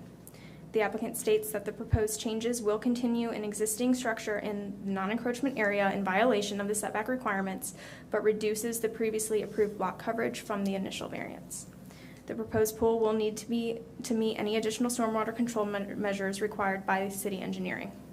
This matter is set for hearing for the Board of Adjustment on July 21st, 2022. The Board of Adjustment in granting a variance shall find that the following 4 findings of fact required by North Carolina General Statute 160D 705 and City Code Chapter 18, Land Development Code Section 18615, Board of Adjustment, have been met by the applicant. 1. Unnecessary hardship would result from the strict application of the ordinance. It shall not be necessary to demonstrate that, in the absence of a variance, no reasonable use can be made of the property. 2. The hardship results from conditions that are peculiar to the property, such as location, size, or topography. Hardships resulting from conditions that are common to the neighborhood or the general public may not be the basis for granting a variance. 3. The hardship did not result from actions taken by the applicant or the property owner. The act of purchasing property with knowledge that circumstances exist that may justify the granting of a variance shall not be regarded as a self-created hardship. And 4. The requested variance is consistent with the spirit, purpose, and intent of the ordinance, such that public safety is secured and substantial justice is achieved. I ask that this presentation and all materials be submitted into the record, and I'm available for any questions, and the owner and applicant and his agent are here as well. Thank you. Any questions for staff? Okay, thank you. You may proceed. Thank you.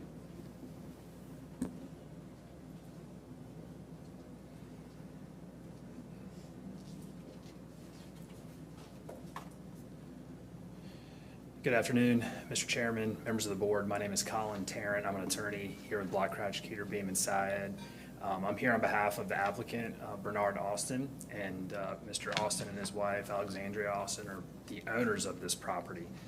As staff has stated, we're here to request a variance. We've been here before. Mr. Austin was here back in December of 2020. And to keep this simple, I do believe you have a site plan that was provided by staff that was worked up last evening with some additional clarification. And essentially what our request boils down to is that the previous variance application and approval provided that the areas indicated as area 1, 2, and 3 would be approved, and the additional red area of the deck would be removed. And what we're back here asking today is that areas 2 and 3 be removed from that approval and that the red area be allowed.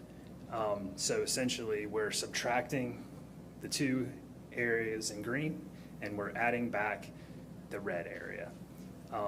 So to give you some history here, and I'm going to try to move this along.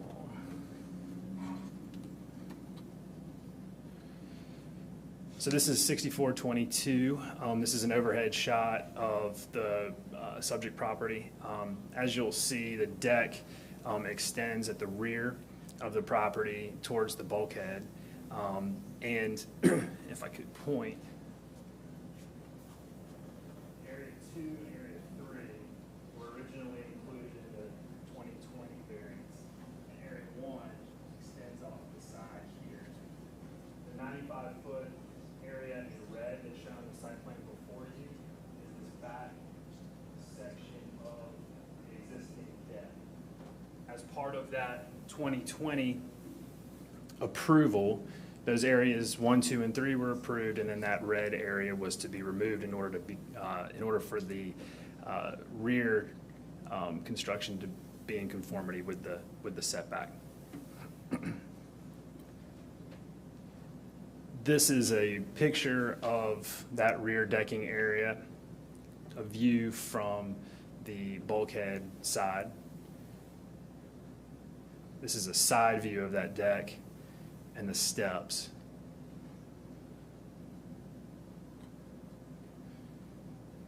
This is an overhead view of the same area in question, and another view from the other side.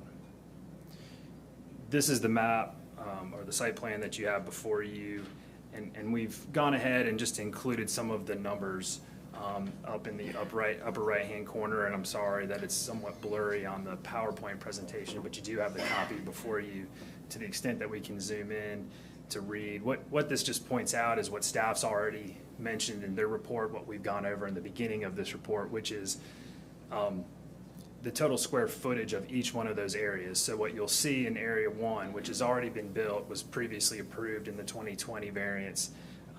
We've got square footage there of 284 square feet. Areas 2 and 3 that are before you today to be removed, total area 2, 59 square feet, and area 3, 180 square feet. So as part of our application today, we would have those removed from the built-upon area for this particular property, and we would add back the 95 square feet that's indicated up there in the red area. Just to make sure there's no confusion, that's already there. That is a non-conforming encroachment. It predates the setback and the ordinance, and was previously approved from being grandfathered in. As part of that 2020 variance application and approval, it was to be removed.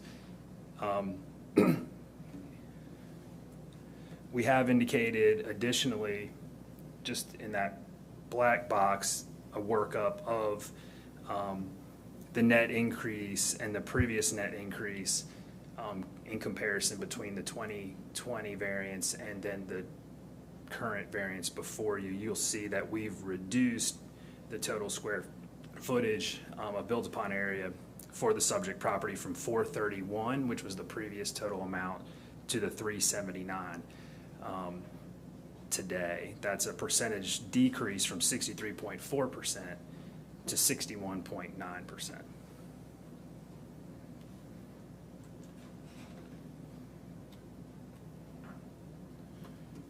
Move this to the next one.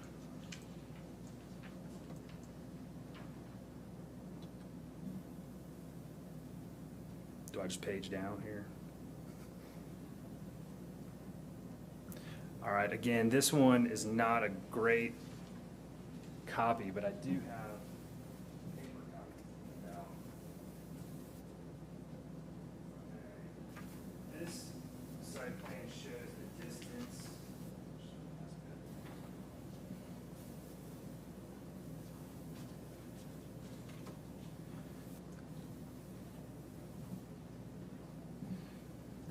This site plan shows the distance up in the corners. And again, we might need to zoom in to the extent possible. These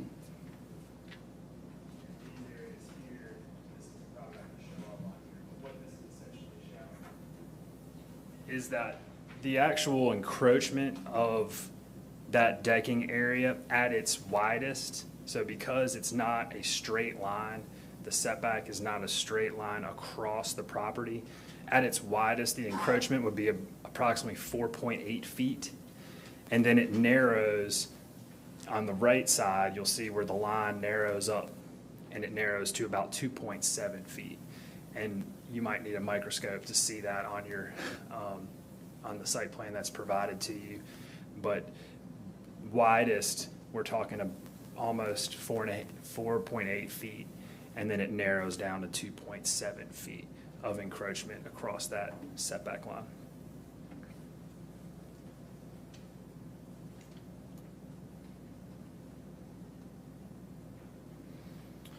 This is just a timeline of kind of how we got to this point, and staff touched on this a little bit, but December 2020 was the hearing before this board on the initial variance request, and that request was approved, and that was for all three of the areas highlighted in green on the site plan provided to you today by staff. On January 5th and 6th, Mr. Austin had reached out to the city. He had been having some meetings with his structural engineer and realized that there were going to be some issues with developing and moving forward with the plan for the pool and the spa area, which are indicated on area 2 and 3 of the site plan as designed. And he had reached out to the city planning and basically said, hey guys, I'm thinking about having to revise my plan in order to address some of these structural concerns, and essentially proposed what is before you today. As part of the back and forth by April of 2021, there was at least some indication that although it was initially approved back in January by staff, that a harder look at this was going to require a variance. The initial approval by staff was based upon the fact that what was proposed was deemed to be a reduction in the built-upon area, and that they did not feel that there would need to be any further variance, that the board had allowed up to that 431 square feet of additional built-upon area. The proposal that Mr. Austin had conveyed to them, which is essentially what's before you today, reduces it to 379. Initially, staff said that's no problem. You're within what was approved by the board here back in December. Further examination indicated that there was going to be that additional encroachment when he added back in that existing piece of the deck. That required Mr. Austin to come before this board again and request a variance due to the changes. Again, going back to January, in reliance upon what he believed to be an approved plan, Mr. Austin did submit an application for a CAMA permit. He, again, submitted the same plans that are before you today. That CAMA permit was approved. Now, the CAMA setbacks are different from the city setbacks, but essentially, Mr. Austin did believe that he had the ability to move forward with his revised plan as before you today, and the CAMA permit was obtained.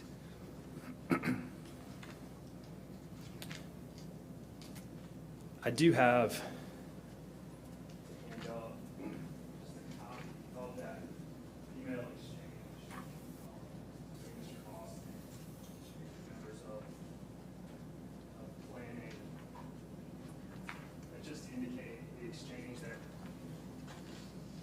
is outlined in the timeline, which does show that back in January again, Mr. Austin had reached out and had submitted, essentially the exact same plans and was told that he'd be able to move forward under those plans. And then Mr. Austin had reached back out to the city back, in April to make sure that it was still going to be okay. And that's when it was indicated that he would have some issues with that encroachment into the setback line. So again, in summation, what we're asking for is essentially to subtract areas 2 and 3 and to allow Mr. Austin to keep what's already there. We're not asking for an additional encroachment. This encroachment's been existing. It predates the city's ordinance that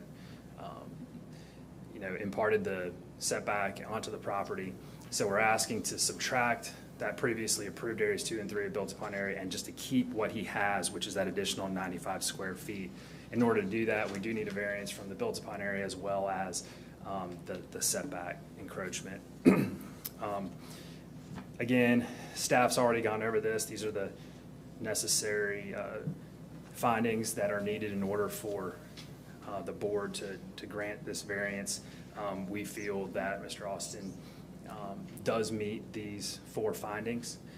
Again, Mr. Austin is not just the owner of the property, he is also the architect. So to the extent that the board has any questions for him, he's prepared to answer, and I'm also prepared to answer as well. Before I finish, Mr. Chairman, we just ask that those items handed up to the board today as well as our presentation be entered into the record. Thank you. Any questions for the applicant?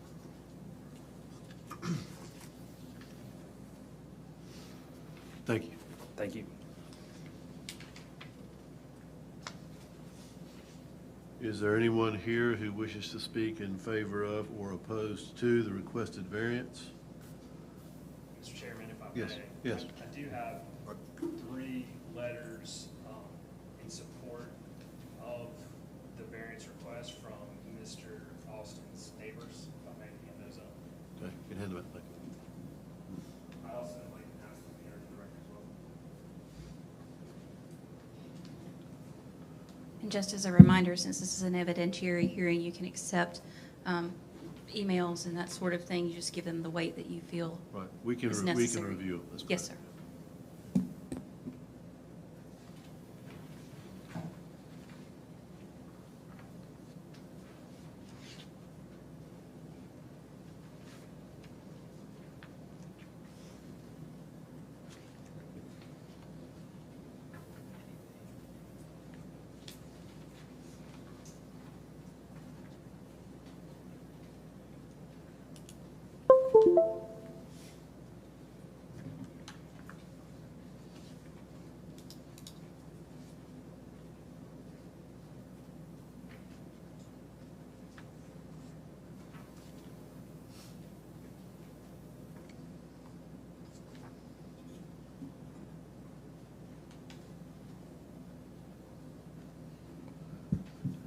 don't know if I formally close the public hearing, but we'll close the public hearing and open for board discussion.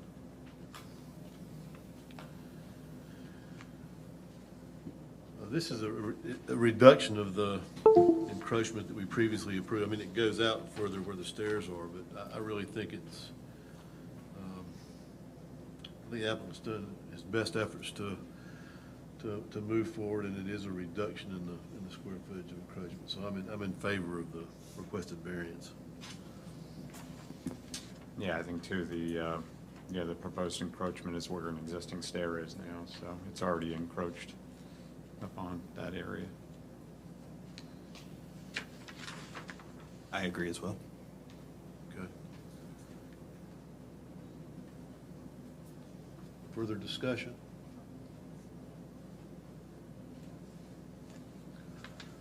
Do we have a motion before the board?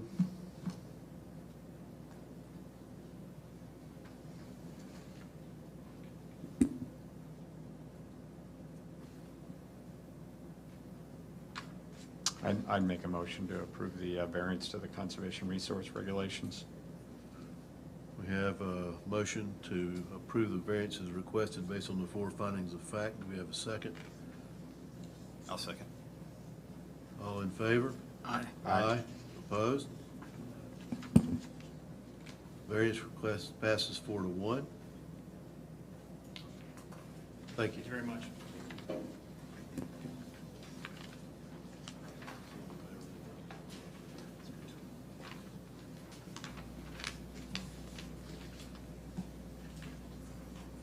If you'll indulge me, I'm going to take another 5-minute recess real quick. We'll reconvene 1:15. Thanks.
It is sugar.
The July 21st Board of Adjustment meeting back to order, please. Next item before us, oh, do we have two more people come in? Are aware that they'll need to be sworn prior to offering testimony. Why don't we go ahead and do that? Did you guys sign in? Yes, sir. Okay. Let's go ahead and get you sworn in. Okay. You'd stand, please.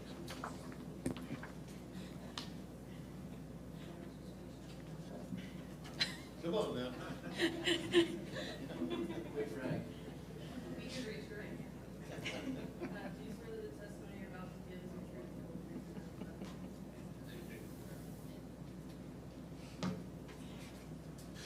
Item 11 is 121 North Front Street, variance to the minimum separation requirement for a projecting sign for the property in a community business district pursuant to City Code, Chapter 18, Land Development Code, Section 18-389B. Authorized agent and applicant had to step away for a moment, so we were hoping you wouldn't mind if the board is so pleased to switch this with case number 12, and then we'll come back to number 11 if that's okay. Moving on to new business. Thank you. Item 12, 6130 Leeward Lane, variance to the accessory buildings and structures location and size requirements for a lot in the R20L Residential Legacy District pursuant to City Code, Chapter 18, Land Development Code, Section 18-199. Thank you, Mr. Chairman. As he stated, this is BADV 1722, request for a variance at 6130 Leeward Lane. On May 24th, 2022, planning staff accepted an application for two variances to the accessory buildings and structures location and size requirements for a lot in the R20 Residential Legacy District pursuant to City Code Chapter 18, Land Development Code Section 18-199. The subject property does not have any history before the Board of Adjustment. The subject property is part of an area annexed into the Wilmington city limits effective September 30th, 2000, and is zoned R20 Residential Legacy District. The subject property is approximately 38,649 square feet, or 0.88 acres, and contains a single-family residence. Subject property is located in the AE flood zone with a regulated base flood elevation of 13 feet per FEMA flood map 372031460K, effective August 28, 2018.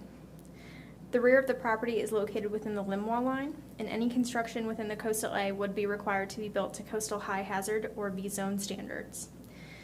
The applicant is seeking a variance to the required accessory structure location and size in order to construct a detached garage. Land Development Code Section 18-199, Table 18-199, Dimensional Standards for Accessory Buildings and Structures, requires newly constructed detached accessory buildings to be behind the front of the principal building, which the proposed structure would not meet. The applicant has requested a variance to Land Development Code Section 18-199 to construct a detached accessory building in front of the principal structure. Land Development Code Section 18-199, Table 199, allows a gross floor area of up to 900 square feet for newly constructed detached accessory buildings. The applicant has requested a variance to Land Development Code Section 18-199 to allow gross floor area of 1,120 square feet, a variance of 220 square feet. The applicant states that the property backs up to Helitz Creek and would not be feasible for a garage in the rear of the property. This matter is set for hearing before the Board of Adjustment on July 21st, 2022. The Board of Adjustment, in granting a variance, shall find that the following four findings of fact required by North Carolina General Statutes 160D 705 and City Code Chapter 18, Land Development Code Section 18-615, Board of Adjustment have been met by the applicant. 1. Unnecessary hardship would result from the strict application of the ordinance. It shall not be necessary to demonstrate that in the absence of a variance, no reasonable use can be made of the property. 2. The hardship results from conditions that are peculiar to the property, such as location, size, or topography. Hardships resulting from conditions that are common to the neighborhood or the general public may not be the basis for granting a variance. 3. The hardship did not result from actions taken by the applicant or the property owner. The act of purchasing property with the knowledge that circumstances exist that may justify the granting of a variance shall not be regarded as a self-created hardship. And 4. The requested variance is consistent with the spirit, purpose, and intent of the ordinance, such that public safety is secured and substantial justice is achieved. I ask that this presentation and all materials be submitted for the record. I'm available for any questions, and then the applicant is here as well. Any questions for staff? Thank you.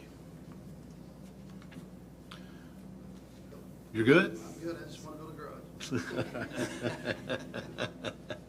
can't do it in the backyard because it's Hewitt's Creek, so that's basically why the location. All right. All right, is anyone here to speak in favor of or opposed to the zoning request?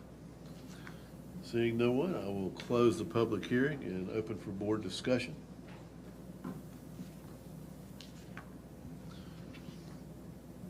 I'm okay with this just because it's a pretty wooded lot and it's a secluded type of neighborhood as well, and there's no direct neighbors that would it would be an eyesore or anything for them.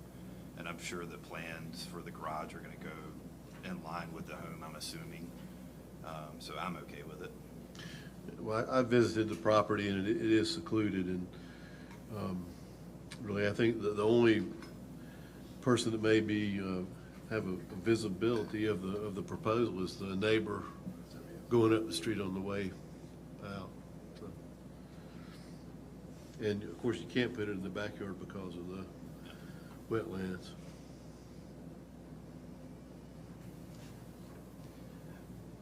I guess, but we're looking at it as the size of because the ordinance, like, I don't necessarily agree with what came out in the new with the 900 restriction, but it is what the restriction is. Right. So, there was talk about city changing, like the last one we had. Like I said, we don't have the purview of changing what that is, and so size is where I'm trying to figure out where. So your issue is more with the 220 square foot size variance and the location variance? Yeah, and like I said, I think those are reasonable, but they're not what our code is. So that's trying to figure out how that is a hardship by shrinking down the size on it based on what we have. And if you wanted to, like, I know you've talked that we may be changing that, but it's not changed yet. That's just my 2 cents. Is there a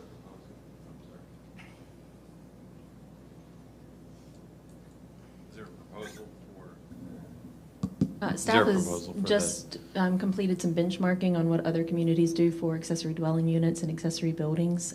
We are anticipating, I believe, that would go in front of, it would be a staff-initiated change, and that it would go to Planning Commission in October, potentially to City Council in November.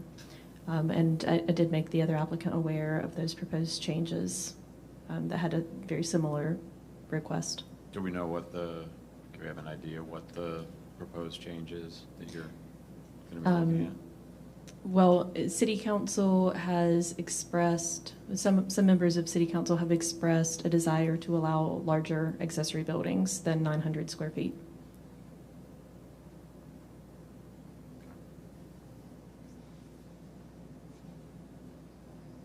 I mean, I'm sort of in agreement on the size issue.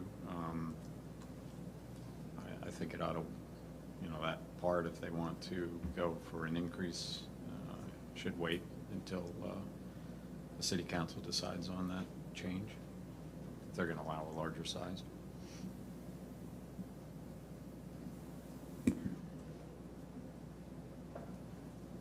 And I don't know who the question is directed to, probably staff, but can it absolutely not be built in the back? I understand why you don't want it in the back, but can it not be built in the back at all?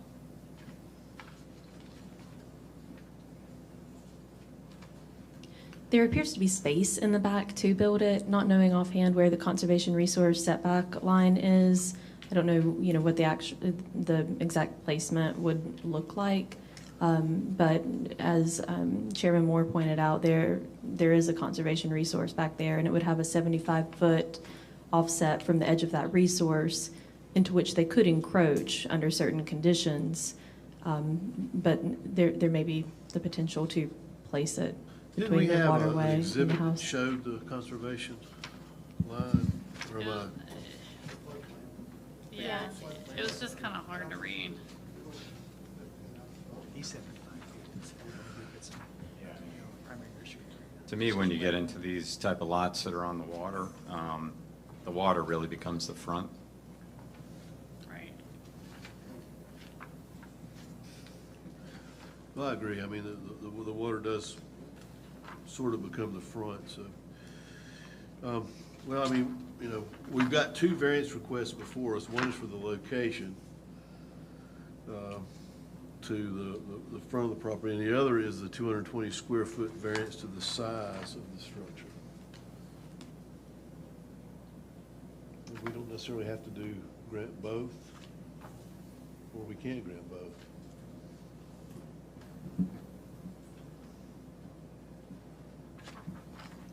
We know City Council's gonna entertain increasing the square footage, but we don't know how far above 900 square feet they're looking to go. So.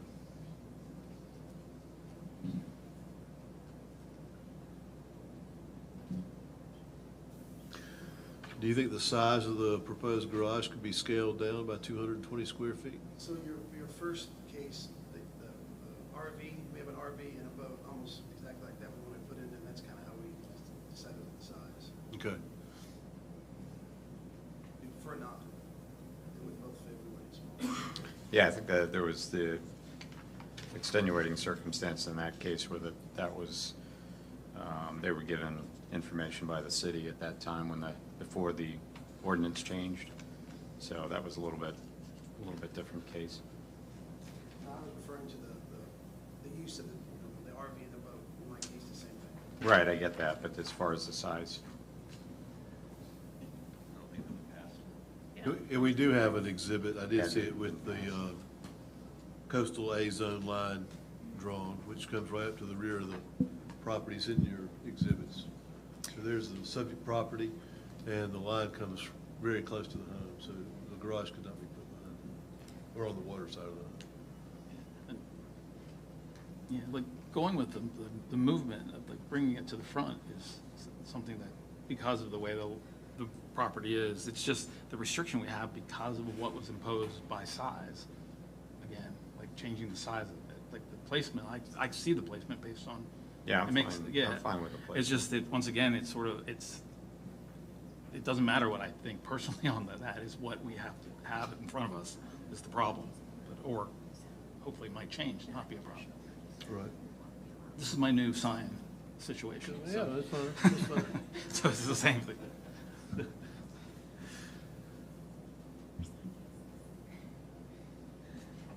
Yeah, I mean, I'm in agreement. I would be in favor of the location, but not the size increase until City Council determines if there's going to be a different size restriction.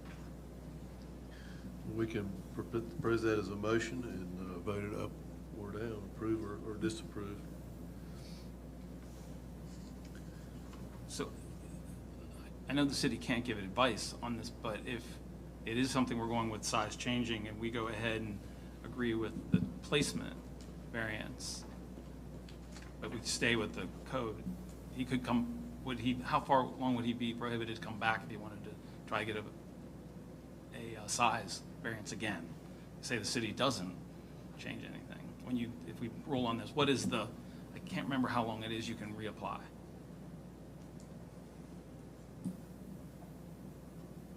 If I remember correctly, it's 6 months, and if there has to be substantial change, I think. Okay, that's I couldn't remember on that. Okay. Pretty Did you sure. say City Council is going to be considering the?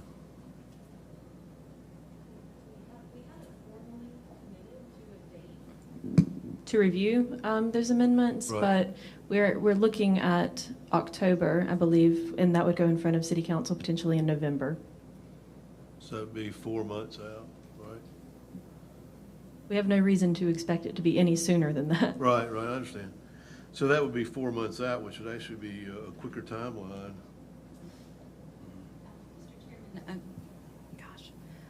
The applicant, I think he could withdraw the variance request for the size variance.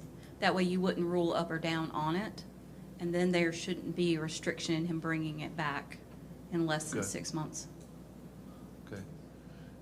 What you say is you can withdraw the size variance and request the location variance. And that way, when it comes before council, if you do need a variance, you would be within the 6-month limitation. Because if we vote on both, then you can't come back for 6 months. I want to point out that when I first applied for the first variance, somebody called me back to point out the fact that the size was, so that wasn't something I brought up. You guys brought it to my attention, so. The size variance. Right. The location variance is what I applied for first. Right. So that was kind of an add-on. Just for a clean record though, sir, are you willing to request the board allow you to withdraw that size variance? Okay. And we would just need a vote allowing him to withdraw that, and then you can go on with the location variance. Okay, we have a request by the applicant to withdraw the 220 square foot size variance. I make a motion to allow them to withdraw that item. I'll second. All in favor? Aye. Aye. So before us now is the location.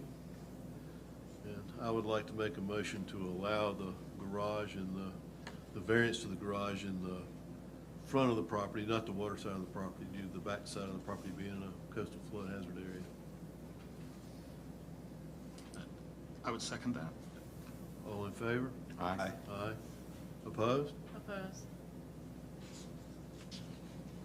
Variance for location passes 4-1.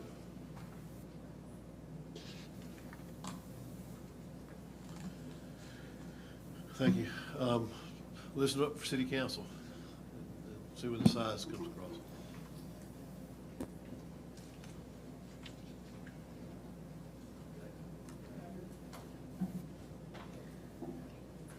Are we moving to 13 or back to 11?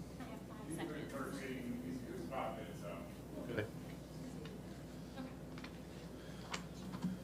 Nice item before us today is 1010 Ashes Drive, variance to the minimum side street setback for a new build in the office and institutional district pursuant to City Code Chapter 18, Land Development Code Section 18-73. Okay. Good afternoon, board members again. As you said, we're here for 1010 Ashes Drive, BADV 6-722. On June 7th, planning staff accepted an application for a variance to the minimum side street setback for a new build in the office and institutional district pursuant to City Code Chapter 18, Land Development Code Section 18-73. The subject property has no history before the Board of Adjustment. The subject property is part of an area annexed into the city limits effective January 31st, 1995, and is currently vacant. The subject property is approximately 60,810 square feet, or 1.4 acres, and is owned office and institutional. The applicant is seeking to develop the vacant lot for a hotel. And the applicant has requested a variance to Land Development Code Section 18-73, which requires a minimum front setback of 20 feet and has proposed a front setback of 15 feet, a variance of 5 feet, which you can see a little bit more clearly here.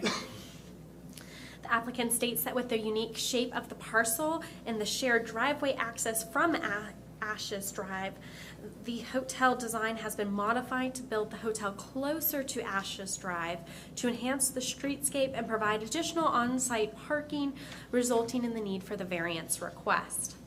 The applicant further states that granting the variance will allow additional on-site parking to the west of the proposed building, and I'm trying to go back. Casey, do you mind hitting back?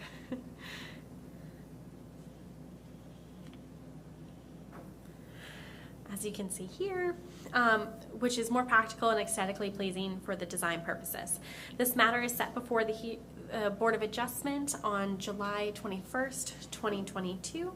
And this is based on the 4 findings of fact. The Board of Adjustment in granting a variance shall find that the following 4 findings of fact required by North Carolina General Statute 160D-705 and City Code Chapter 18 Land Development Code Section 18-615. Board of Adjustment has been met by the applicant. Number 1, unnecessary hardship will result from the strict application of the ordinance. It shall not be necessary to demonstrate that in the absence of the variance, no reasonable use can be made of the property. Number 2, that the hardship results from conditions that are peculiar to the property, such as the location, size, or topography. Hardships resulting from conditions that are common to the neighborhood or general public may not be the basis for granting a variance. Number 3, that the hardship did not result from actions taken by the applicant or property owner. The act of purchasing the property with knowledge that circumstances exist that may justify the granting of a variance shall not be regarded as self-created hardships. And number 4, the requested variance is consistent with the spirit, purpose, and intent of the ordinance such that public safety is secured and substantial justice is achieved. I ask that this presentation and case packet and materials be entered into the record. I'm here to answer any questions as well as the applicant and their appointed agent. Thank you. Any questions for staff? Okay, thank you. Mr. Nichols?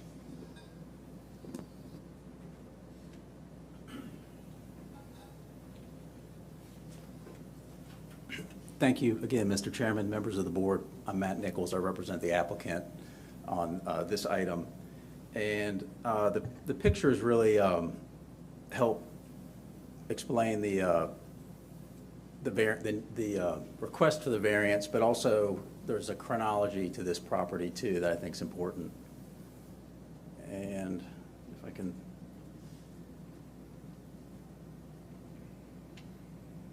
Apologize again. Okay, I'm going to go back a slide. Okay, so let's see. The property's on Ashes Drive here, and I think I'm going to go to the next picture because it really kind of tells the story a little better. If I may move up to the screen and just point a few of the features out about the property. This is the subject property here at 1010 Ashes Drive. You've got a number of things going on in this photograph. You can see from military cutoff, that is a controlled access. So the properties along military cutoff here do not have direct access. On this particular property, it shares an access with the Spring Hill Suites at 1014 Ashes Drive. I've got some other slides that explain that. So there's a shared access here. And my client's affiliate actually developed that Spring Hill Suites, and what they would like to do on this property is have a companion hotel, be a Hilton affiliated brand, but that is what's proposed on that site, and it's actually been proposed really for quite some time. I think from the chronology, it was probably the end of 2019, the beginning of 2020, when let me back up. John Tunster, our civil engineer, is here, along with Mike Brown from Cape Fear Commercial. We were contacted to try to work on this site for the companion hotel, and working that and meeting with the city. The one challenge that was presented there was under the old code was a major thoroughfare requirement. So we submitted a text amendment application under the old code to the city, and that went to the Planning Commission in, I believe, July of 2020, and then it eventually went to City Council in August and was approved in September of 2020. And I'd like to hand that packet out, and I've got the minutes from the meeting.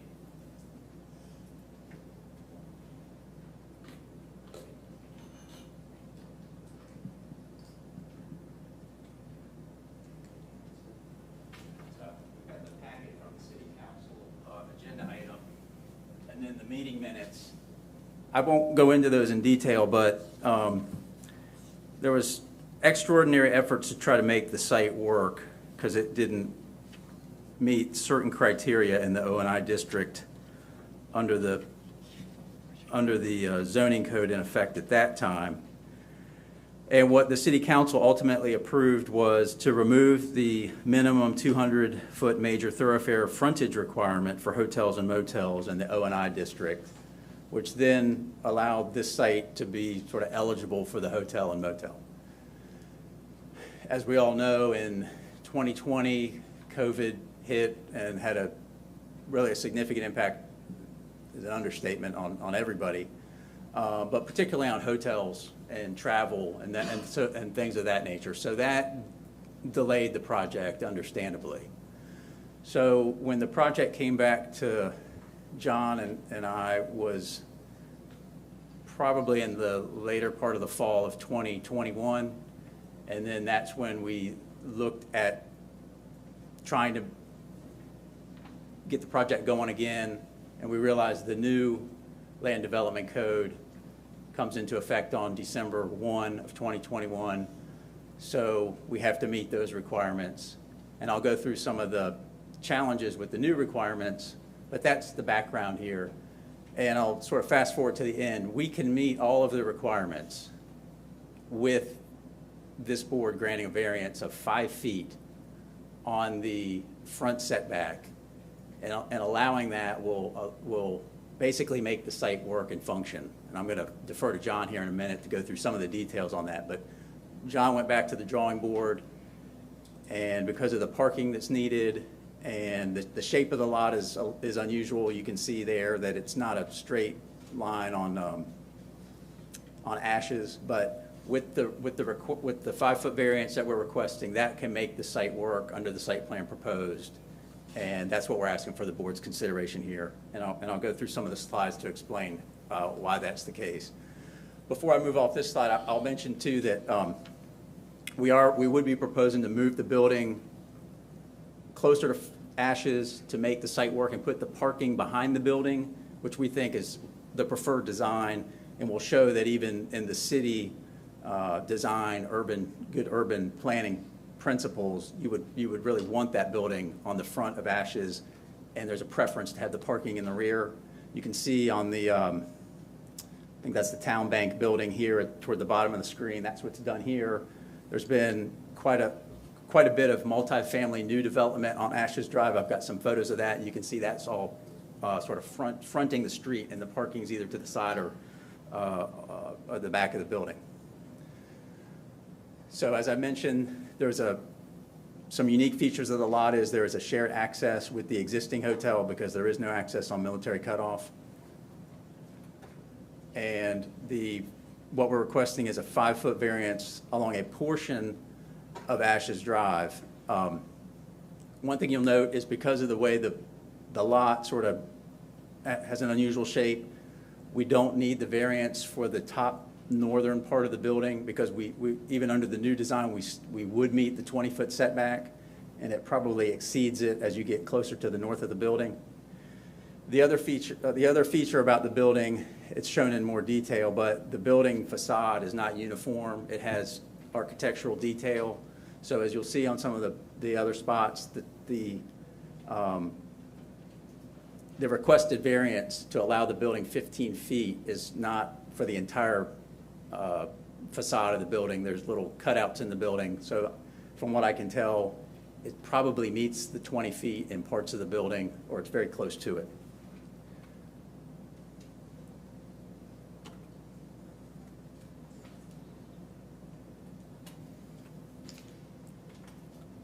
I'm going to try to get this to advance. Okay, and that's just a close-up. Again, this is from the site plan, and this is in the board's packet.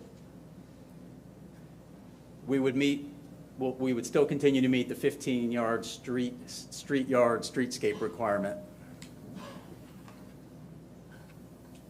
I'll fast forward to the photos. I know the board is familiar with the vicinity. You can see the shared entrance there with the Spring Hill Suites.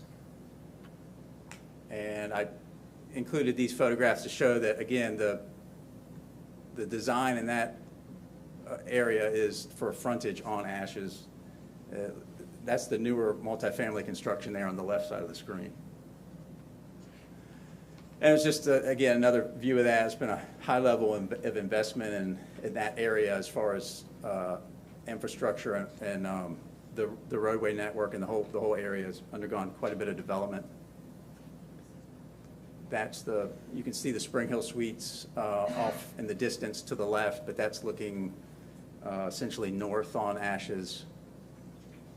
And then subject properties in the foreground there, and then the Spring Hill Suites is in the back.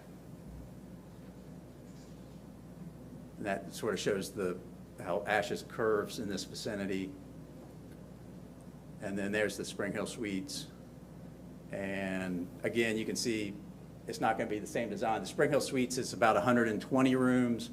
The proposed hotel that my client would be constructing would be 101 rooms, so slightly smaller, but you can tell from that that gives you an idea of how the facade is not uniform on that hotel either.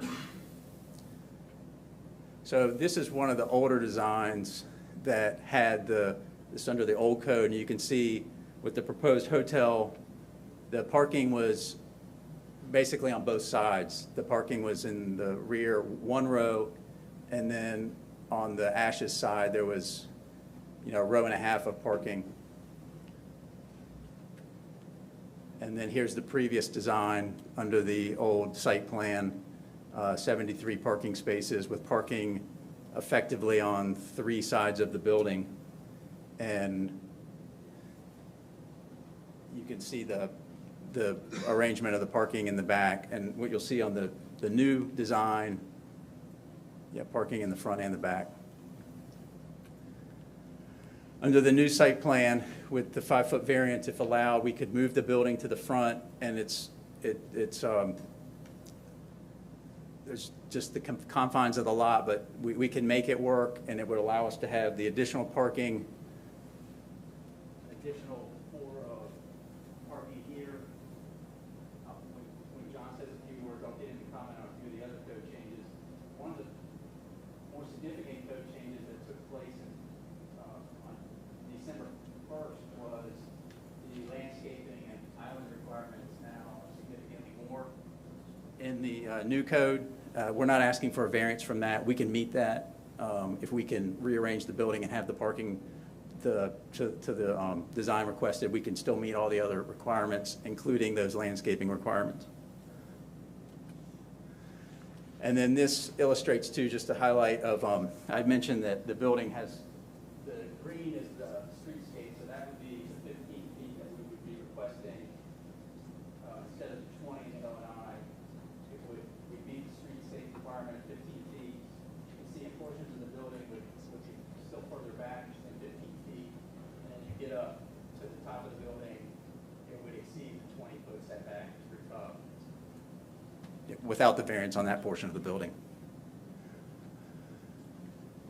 So under the new site plan, we'd have all of the parking in the rear with the exception of just a few spaces, you would say, up on the very top-hand corner, but the parking would be in the rear.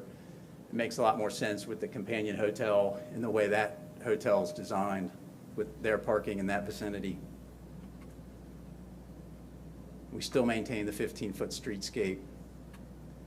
And then I just wanted to highlight some of these things from the comprehensive plan that greatly favor putting the parking behind the buildings in the commercial with the urban design. I won't go into these in real detail, but this is out of the comprehensive plan. And we are in a high-density transition area of opportunity under the comprehensive plan. And one of those criteria, what is encouraged in that, and the city's comprehensive plan, is placing parking to the rear of buildings, ensuring primary building access from the public sidewalk network. And there is a public sidewalk on Ashes. It's also a special character street under the comp plan, that network that we showed. And part of that criteria in the comp plan includes minimizing the visibility of surface parking lots and parking deck facades, especially along primary pedestrian streets. So we would contend that we're meeting all of these goals, and that variance will help us achieve that. So, Mr. Chairman, I'm glad to go through the variance criteria, but before I do that, I was going to see if John had, if I missed something, or John, if you could add to that, and I can pull up any of these. I'll pull up the site plan. If you want to go to the previous site plan, the exhibit. Sure. There's the old one. Yeah. Okay, on this site plan, you notice that the parking is in the front. Another change in the ordinance from, in 2021, when it came in December, was the street yard. Now it's called a streetscape. The minimum is 15 feet. O&I back in, before this change in code, went from a variable street yard from 9 feet to 27 feet, and it had an 18-foot multiplier. So basically, you take the width of the lot, you minus out the driveways, and that's your square footage that you have to have. So that's why we were able to get parking in the front and we were still meeting the setback. And, you know, that site design, I think, yielded 73 spaces under the old code. And so by moving the building up in the new code, we were able to achieve, I think, 77 spaces? Yes. Okay.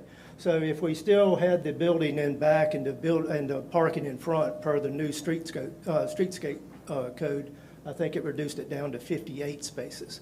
So by moving the building up, greatly increased the parking, which is in back of the building, and that's where the city would like to see it. Stormwater is handled by a regional pond across Ashes Drive. All of the driveways still meet the site distance triangles, and ASHTO stopping distance on Ashes Drive is not affected by moving the building up. So, So I it's think that not, covers it's not it. really, it's not a matter of just going from 73 spaces to the 77 spaces, because you couldn't achieve the 73 spaces under the current code. That's right. Even with that design, right? And we still meet all the landscaping as far as the new landscaping code in back with the landscape islands and the required square feet. I would say if there was a tree that was able to be saved in back that was in a position where we could save it, staff has the opportunity to move the building up and, you know, with the setbacks in saving a tree. But there's not a tree located in the rear where we could do that and actually save the tree. So. Thanks, John. Mr. Chairman, the other thing I was going to touch on was the parking there, which is important to this project. There is in addition to the shared access, which I think is unique to the lot, there is a shared parking agreement that's being, it's still in draft form at this point, but I do have a copy of that if the board would like to see that. Mike, do you want to speak to that for a second?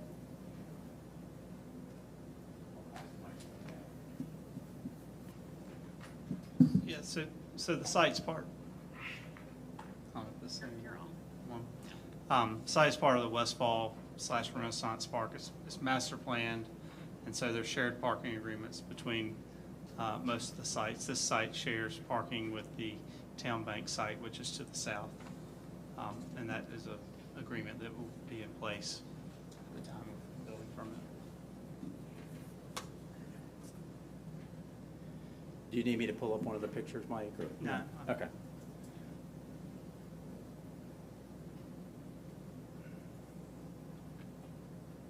So, Mr. Chairman, if I may, I know the board's very familiar with the criteria. We would say that there is an unnecessary hardship in meeting the strict requirements under the current ordinance. There's a unique lot shape. There's a shared access issue with the lot, and with the parking requirements that are required for the hotel, and then also in that vicinity with the shared parking arrangement. The parking is critical in that area, so making the parking work really is a huge part of making the project work altogether. Strict application of the ordinance in this particular case results in a much less efficient use of the site. We can get a lot more parking just for getting that extra 5 feet, and we would, again, meet. By doing so, we would have a preferred design under the city's criteria. And I think Mr. Tunstall had mentioned that we would go from 73 spaces to 50-some spaces with the current design if we had to meet the setback. So I won't go through all these in detail, but I think it's important to point out this is completely compatible with the adjacent site. It's going to be companion hotel use to an existing hotel use, and I think that's really the highest and best use of that property. And again, due to the unique circumstances of that lot and the other property in the vicinity, this is a unique situation. Property owner didn't create the hardship here. The application of the new LDC principles, which we are going to be able to comply with all of them if the variance is granted. And then the comprehensive plan, I mentioned that, I would contend would favor the new design greatly. And then it promotes, I'll keep saying the same thing, promotes the comprehensive plan. It's consistent with the other newer construction in the area with having the building on the front. And then I think the last point's important too. It's hotel development. It supports the economy. This is, from what I understand from my client, it's roughly a $16 million project altogether. Roughly 25 full-time employees. It's a big project, and this would greatly help make it work on this particular site with the site constraints, the code requirements, and we're glad to try to answer any questions you may have, and thank you for your consideration. Any questions for the applicant? Thank you. Is anyone here to speak in favor of or opposed to the requested variance? Wow, seeing no one, I'll close the public hearing and open it for board discussion. I went down and looked at the site, and really the shape of the lot, the 5-foot variance isn't necessary for the whole frontage of the building, and it does make a lot more sense to have the parking behind, so the parking is between the two hotels. The one that is, well, not really on Military Cutoff, but the Springfield Suites in this hotel. It does make more sense to put the parking between the two hotels and to have parking on the Ashes Drive side. So I think this is an improvement.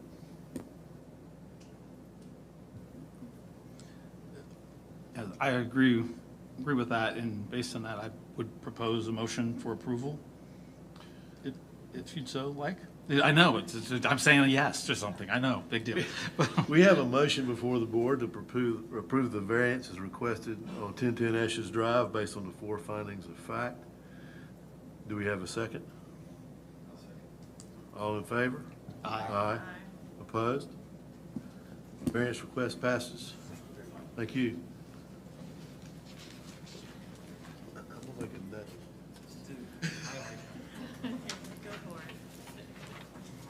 Are we backing up to 11? We are. Abby, I know you're anxious to do this. So. Item 11, 121 North Front Street. And I'm going to have to apologize to the board. The next 3 cases I have are signs. So the case that I have today is VADV-39-622. This is for 121 North Front Street. On May 4th, 2022, planning staff accepted an application for a variance to the minimum separation requirement for a projecting sign for a property in the Central Business District pursuant to City Code Chapter 18 Land Development Code Section 18-389 subsection B. Due to the Board of Adjustment not having a full complement of the board, the applicant asked to continue their case from June 16th, 2022 meeting to the July 21st, 2022 meeting. The subject property is part of the original corporate limits of the City of Wilmington, effective December 31st, 1945. The subject property is approximately 7,576 square feet, or 0.17 acres, and is owned Central Business District and contains a multi-tenant commercial building.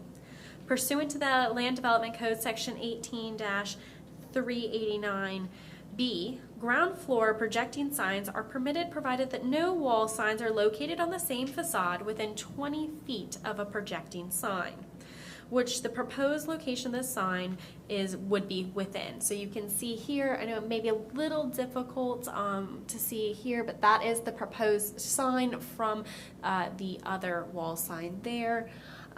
Thank you, Casey. And that is, the applicant is requesting a variance to that Land Development Code Section 18-389B, which requires a minimum distance separation of 20 feet. And you can see here that they have proposed a separation of 6.5 feet, so a variance of 13.5 feet. The applicant states in the application that the storefront is only 12 feet in width, which necessitates the allowed wall sign being placed 10 inches from the adjacent wall sign, which the applicant says would clutter the wall and make their sign less visible. This is a rendering of that. The applicant further states that a projecting sign is more aesthetically pleasing for the downtown area. This matter is set for a hearing before the Board of Adjustment on July 21st, 2022. This is the four findings of facts. The Board of Adjustment in granting a variance shall find that the following four findings of fact required by North Carolina General Statute 160D-705 and City Code Chapter 18, Land Development Code Section 18-615, Board of Adjustment have been met by the applicant. Number one, that unnecessary hardships will result from the strict application of the ordinance. It shall not be necessary to demonstrate that in the absence of the variance, no reasonable use can be made of the property. Number two, the hardship results from conditions that are peculiar to the property, such as location, size, or topography. Hardships resulting from conditions that are common to the neighborhood or general public may not be the basis for granting a variance. Number three, that the hardship did not result from actions taken by the applicant or the property owner. The act of purchasing the property with knowledge that circumstances exist that may justify the granting of a variance shall not be regarded as a self-created hardship. And number four, that the requested variance is consistent with the spirit, purpose, and intent of the ordinance such that public safety is secure and substantial justice is achieved. I ask that this presentation, all case material, be added into the record. I'm here to answer any questions as well as the business owners and the authorized agent, so you're welcome to come up. Thank you. Any questions for staff? Thank you.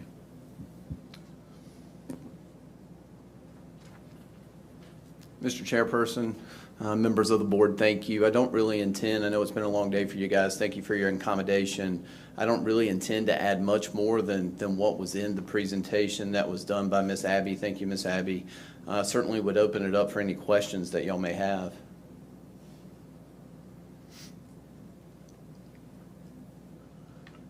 Any questions for the applicant? So this is the sign you're asking for?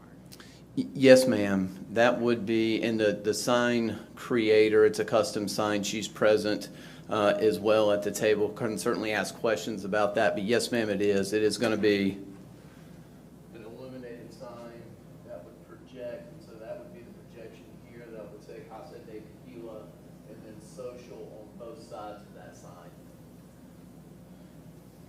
And theoretically, we ask in the alternative, if the board believed that this was too close centered, that we could move it all the way to this location, which would be 10 feet.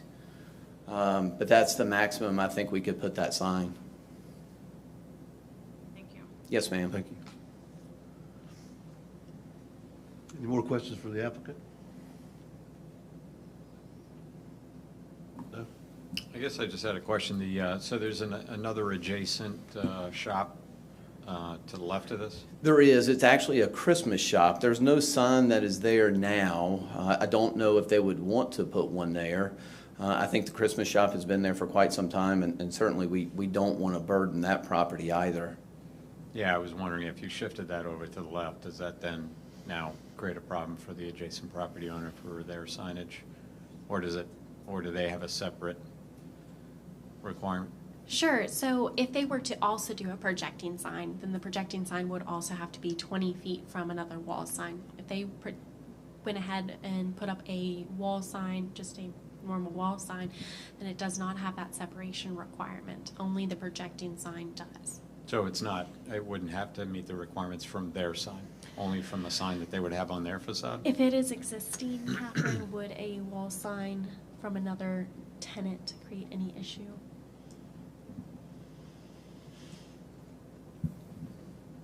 I'm sorry, and I'm not sure I understand the question. So, Question is, so if we approve this projecting wall sign and we allowed them to put it over to the left, now it's very close to the other shop, would their wall sign have a restriction from that no, projecting they would sign? still be able to put up a wall sign. And it wouldn't have to meet the 20-foot distance requirement? No, because the variance would be for this property, and it would be this property's projecting sign that is the Standalone, one that so is non-conforming. that property kind of stands on it on its Yes. own. Okay. Good question.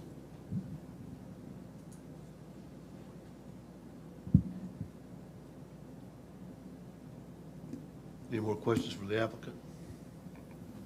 No? Thank you. Thank you. Thank you. Is there anyone here to speak in favor of or opposed to the requested variance? Seeing no one, will close the public hearing and open this for board discussion.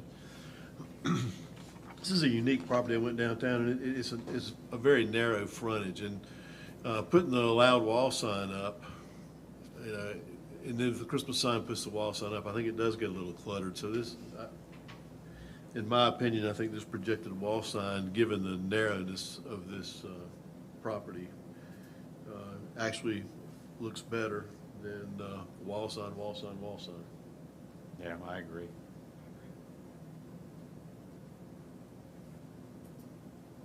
I agree too. I can, I'd start, I would make a motion for approval of the variance as proposed. I'd second that motion. Okay, we have a motion and a second for approval of the variance at 121 North Front Street. Based on the four findings of fact, all in favor? Aye. Aye. Opposed? Variance is passed. Thank you. Thank you, sir. Thank you all.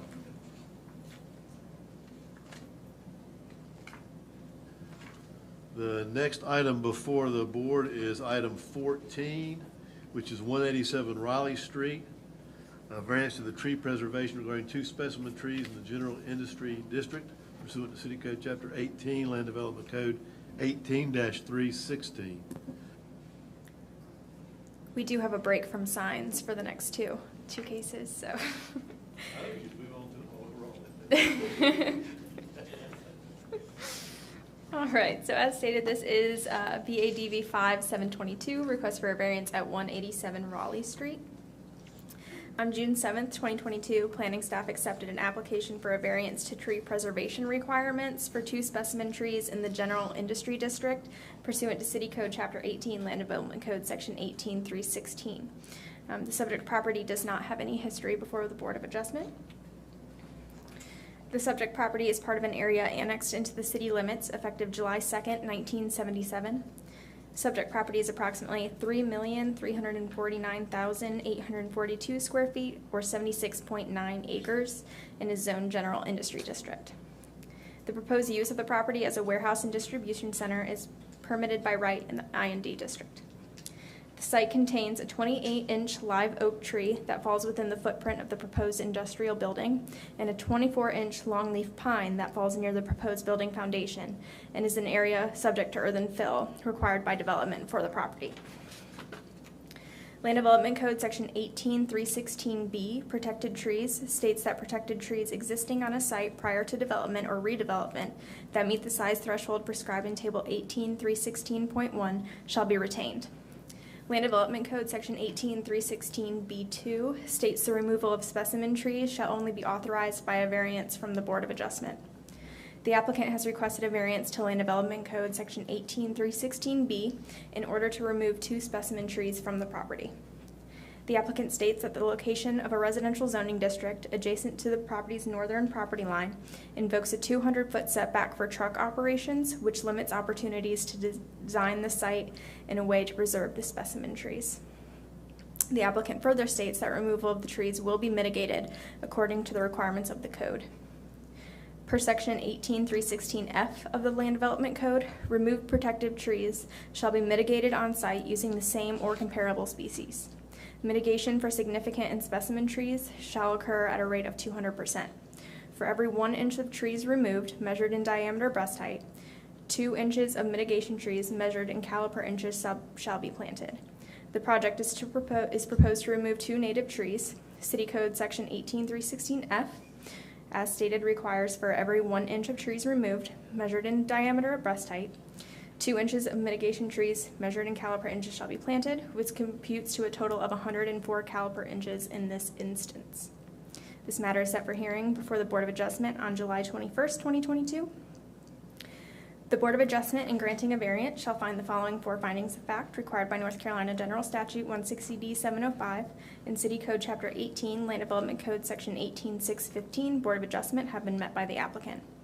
1, a necessary hardship would result from the strict application of the ordinance. It shall not be necessary to demonstrate that in the absence of a variance, no reasonable use can be made of the property.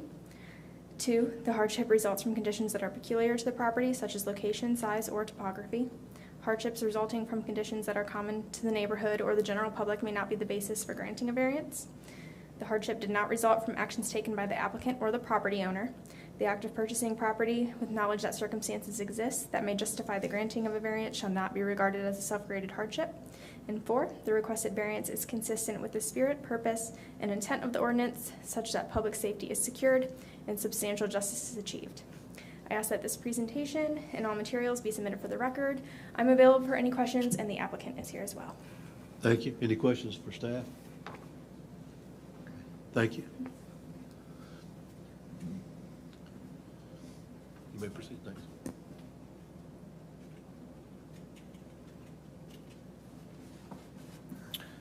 Good afternoon. My name is Jeremy Blair with Paramount Engineering. I'm authorized representative for the applicant.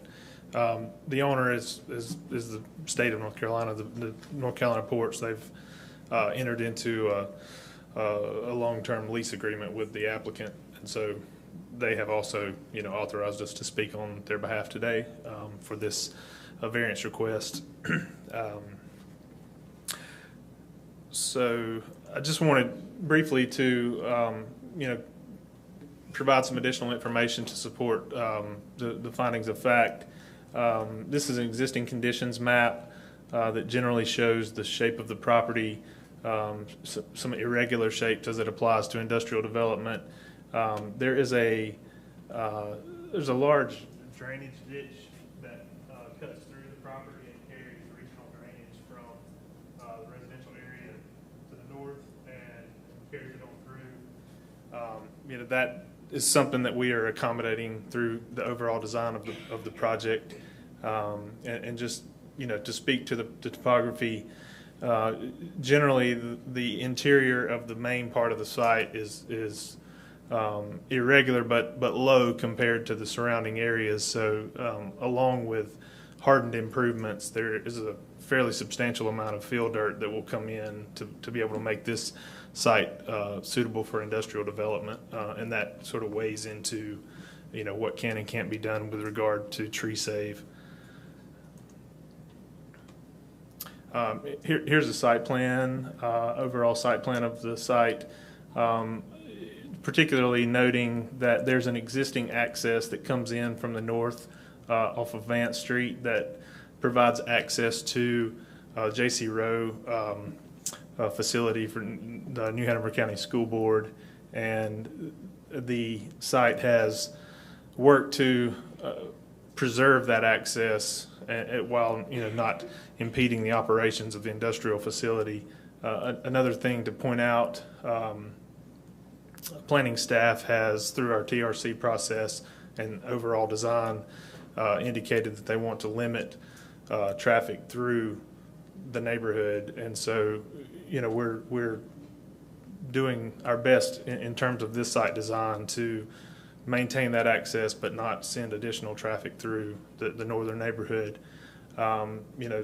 This site plan also demonstrates the 200-foot setback from the residential area that the main portion of the industrial building and the loading docks and tractor trailer operations are staying out of. And then there's a 40-foot buffer along that northern side that's undisturbed that will demonstrate tree saving through that. This is the same figure that was presented by staff, just clarifying that the tree locations are in fact in essential site improvement areas pursuant to the code. And then wanted just to demonstrate with our landscape plan, landscape plan meets the ordinance, and we'll be providing parking lot canopy trees throughout all of the parking areas and in street yard requirements along Raleigh Street. So significant amount of plantings going back in. And the just wanted to speak really briefly to the findings of fact. And so the strict application of the code, we see that for industrial use typically includes large rectangular continuous pour structures with adjacent truck courts and parking areas such that it limits the flexibility of being able to design around particular isolated trees interior to the site. We are saving other specimen and protected trees that are along the outer edges of the site, similar to adjacent properties, just that these are interior to the site with that. For the peculiar conditions to the site, pointed out that the 200-foot setback does, restrict, the site more so given the location adjacent to residential property. We are accommodating the access to the existing school property and the topography with the additional fill, dirt required, and accommodating the stormwater. You'll see on this site, on the plan here, that we are putting in a bypass stormwater pipe that accommodates all of that drainage and then still allows us to accommodate on-site stormwater management in accordance with all of the city and state requirements. And as far as the circumstances not being of the doings of the owner or the applicant, we'd say that the trees existed naturally, of no doing, not of their doings.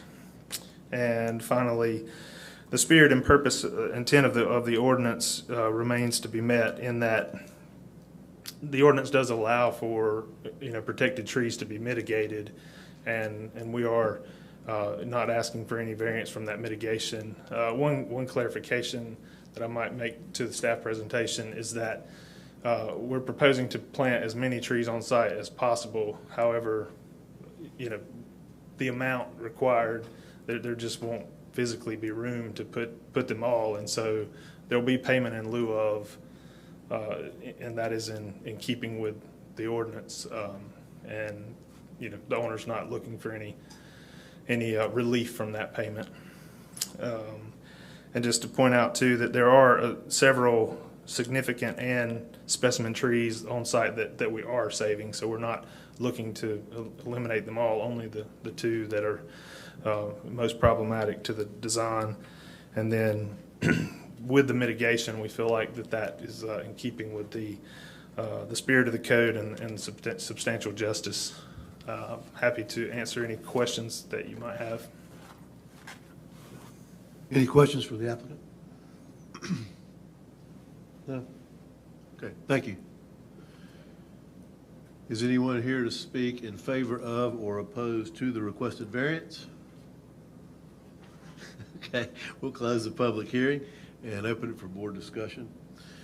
On my site visit, I mean, to me, the setback from the residential area is the most important, which they're doing, and also the mitigation for removal of the two specimen trees, which they're doing. So I think what they're requesting is certainly reasonable, and the removal of the two trees is being mitigated. So.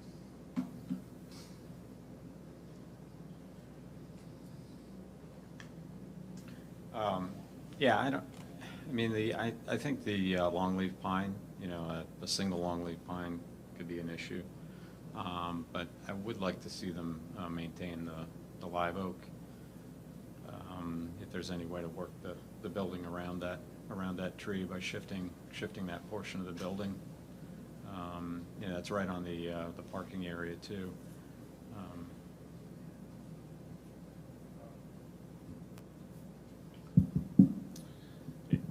The main thing I can say to that is, in this case, specifically with the cold storage application, the configuration of the building and the elements, and I'm not speaking as an architect or expert on the cold storage element, but as it's been presented to me, this footprint is fairly prototypical of that use, and this applicant, applies this prototype, fairly common application of that prototype. And so, that being said, there's just a lot of elements that we have to contend for, and the location of that tree being so central to the center of the site, so much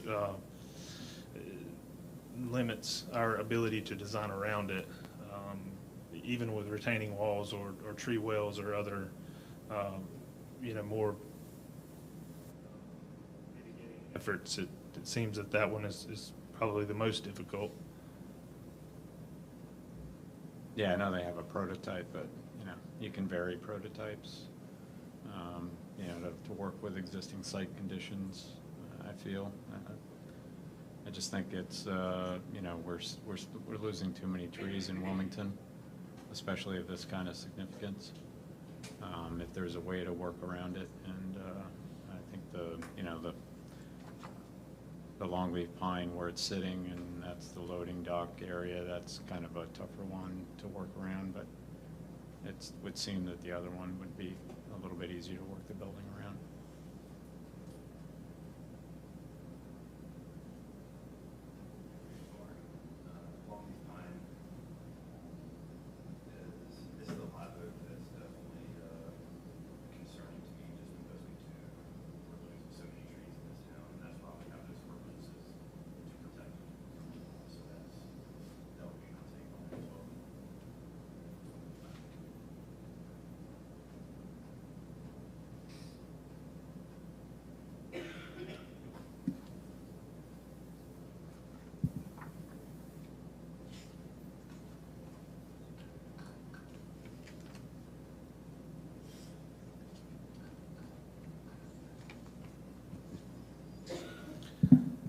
Have you looked at alternative designs for the building?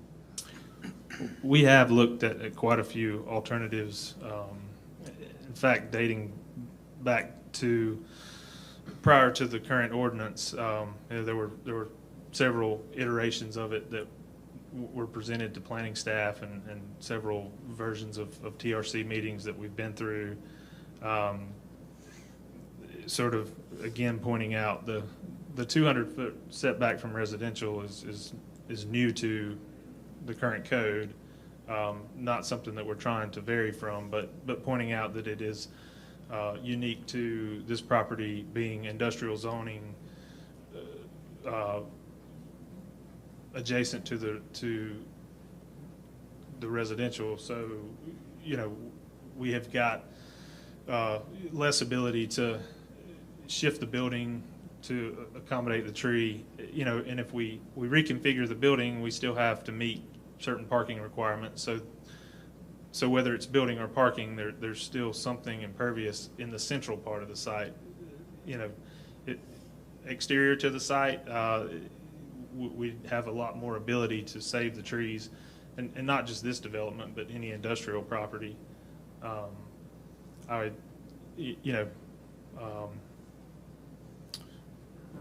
I don't know, what is in the leg of that building right there? So this piece of the building is office, mechanical, other uses, not primary distribution area. So it is a little bit different in configuration. But So could that be shifted to that open area? not without. I mean, that's outside of the setback that you're talking about. So there's an area between that leg and that center portion that's a good-sized area that could shift to. So there's a loading dock there. You're talking about this area here? Yeah, across there. Yeah.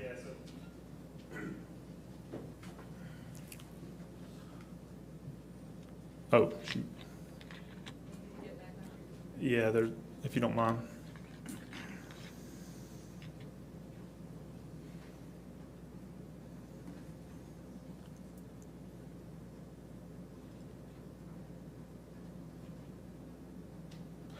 Yeah, so that area that you're referring to is loading dock, and sort of, again, part of the prototypical layout of a facility like this. And the point that I made earlier that's, harder to show in 2D is in meeting the stormwater requirements and hydraulic grade line for a site of this size with the topography that we're showing, you end up with 4 to 5 feet of fill, regardless of whether it's building, parking, loading dock, whatever. And so it limits, what you're doing with a tree save, particularly on that live oak, that being the one most in question. If you're talking about saving it, you're having to talk about getting out to the drip line of that tree. So it's not a 28-inch movement or saving. I mean, you're talking 30 feet of radius to try to accommodate to reasonably save a tree with that kind of canopy, and I totally understand the need for that to be in the ordinance. It's the nature of this being previously zoned industrial property, and in the spirit of time, I limited my presentation, but just for the sake of the justice piece of it, I had some additional photos that, this is with standing on the site looking south across the street. There's an existing, construction yard, construction laydown, and big square facility. And it sort of demonstrates that, the interior of the site is developed with new landscaping, new plantings, and then the exterior of the site, in the back, there's some older growth trees saved. Similarly, down the street, rail car facility, really large square building, tons of parking area with very little landscaping, given that it's an older facility, but again, not a lot of opportunity to save. And then to the east of our property is a concrete plant, a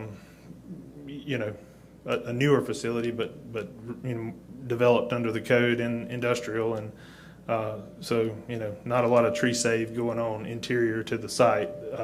The trees that you see here are exterior tree saves, and if you look at that same situation from an aerial view, I mean, you see these large square buildings with vast parking in an industrial district, and so there are trees saved around the exterior of these sites, but interior to the site there's not. And again, with the just a large continuous pour of industrial facility, it's just more difficult to save these kind of trees.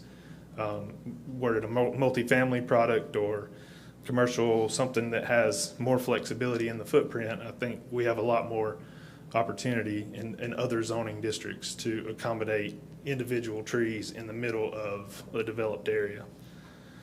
So those are some additional technical details that I can provide.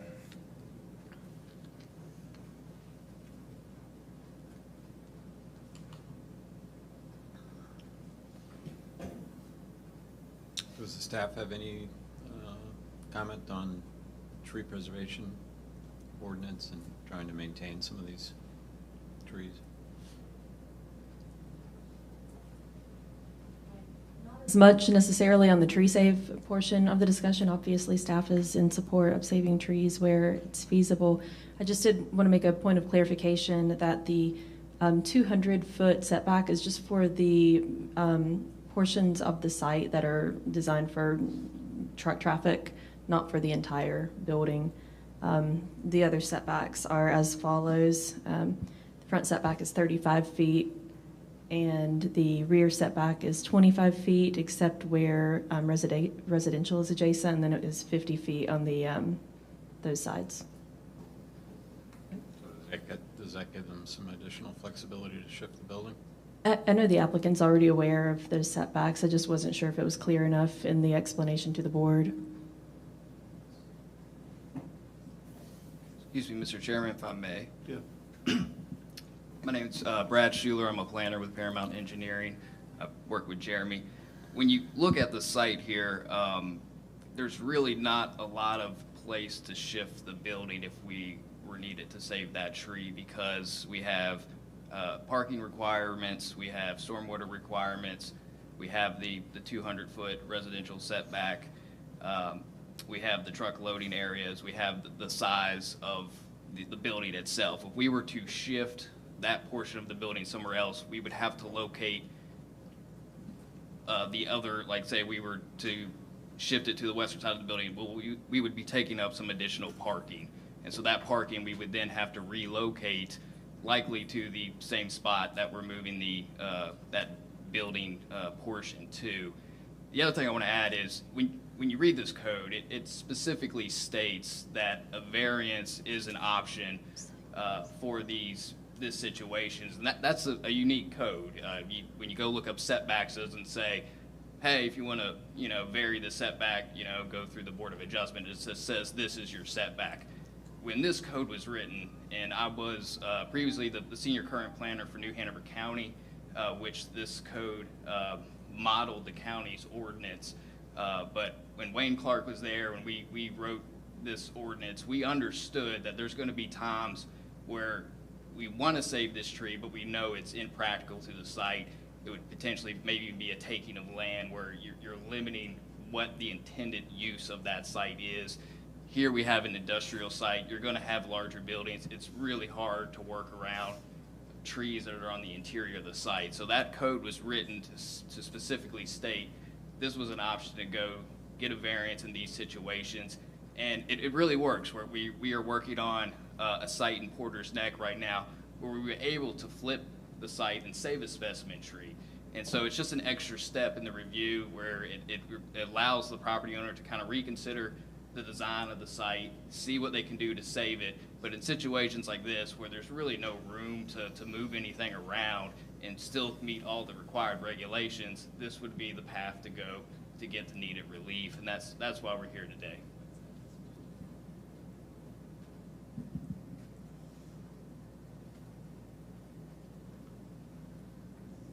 Have we looked at variances on like parking spaces before they allow parking spaces? I'm just texting actually the assigned planner for this project. I don't believe that there is any required parking, so if the applicant would like to weigh in on that. There's certainly, there's not, as I understand it, a maximum parking requirement. Sorry, let me get that backwards on the new code. There's not a minimum parking requirement under the code for this, but there does become, an amount of parking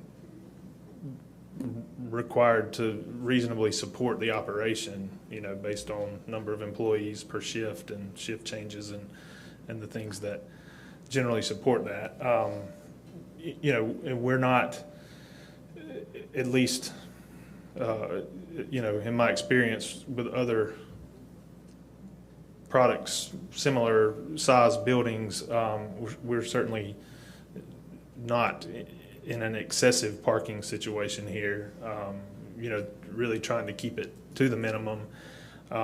And also, noting that in compliance with the new landscape island requirements, we're able to provide and support the area of those islands throughout and not, have parking issues. There's, I don't want to say that there's no other use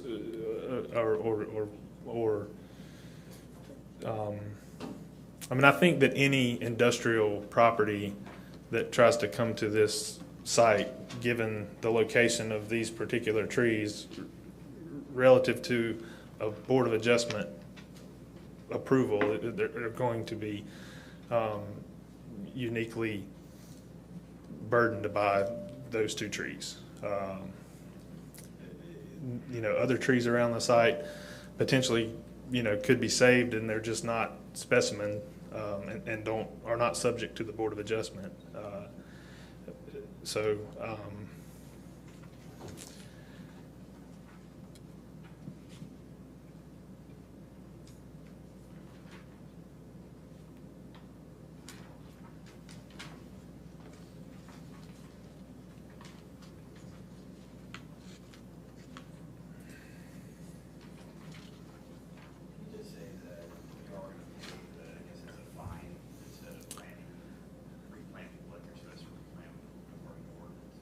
Yeah, the payment in lieu of.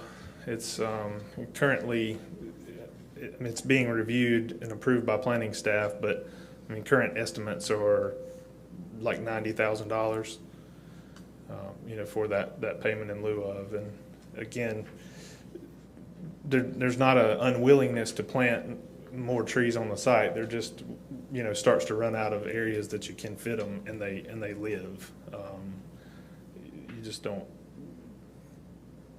have, with the stormwater requirements, the parking, the needed parking, the loading docks, the truck bays, all of those elements to a use like this, it really limits how much green space that there is to plant an excessive number of trees for mitigation.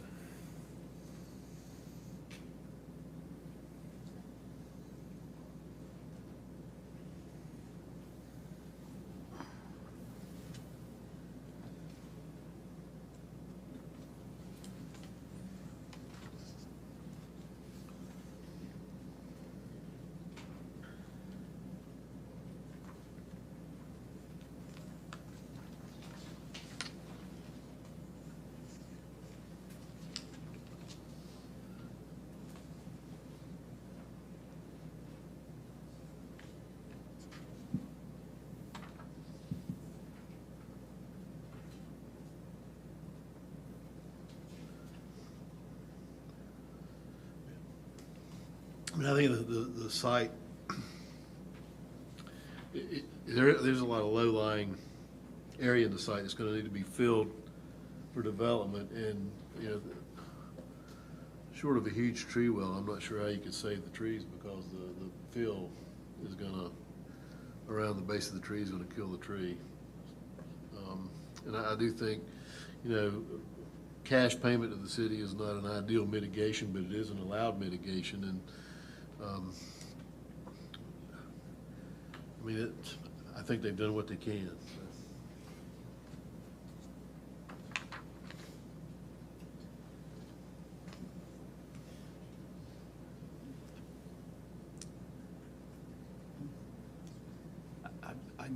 I think we'll probably, like I said, I'm not a fan of eliminating trees, but I also think we're at a point where we probably will have a decision based on a vote.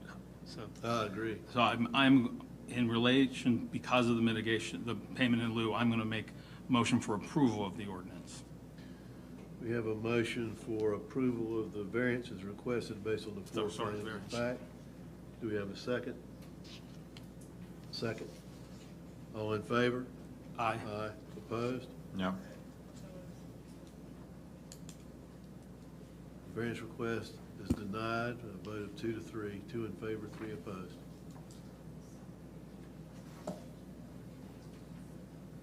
Thank you. I'm going to request another mandatory 5-minute recess.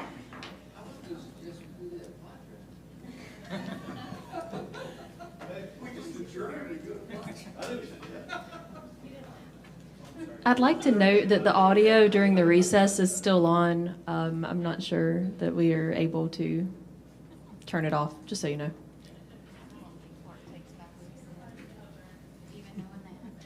Not directed at Clark.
So Clark, when I've seen you at,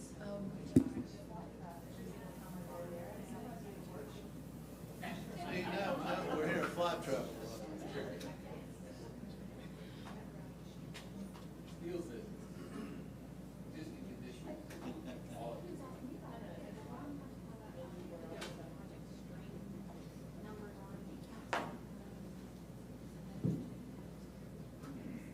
Marcus requested that we move like 16 to the end. He's got to recuse himself there, 15 and 17 cars.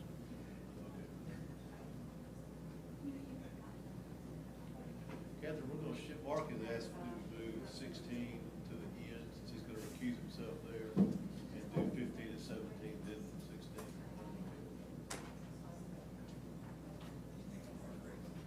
Anything for Marcus? Did I miss something?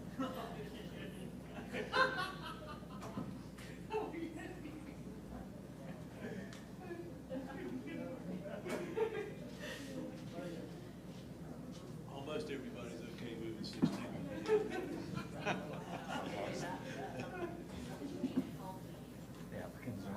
Almost everybody's okay.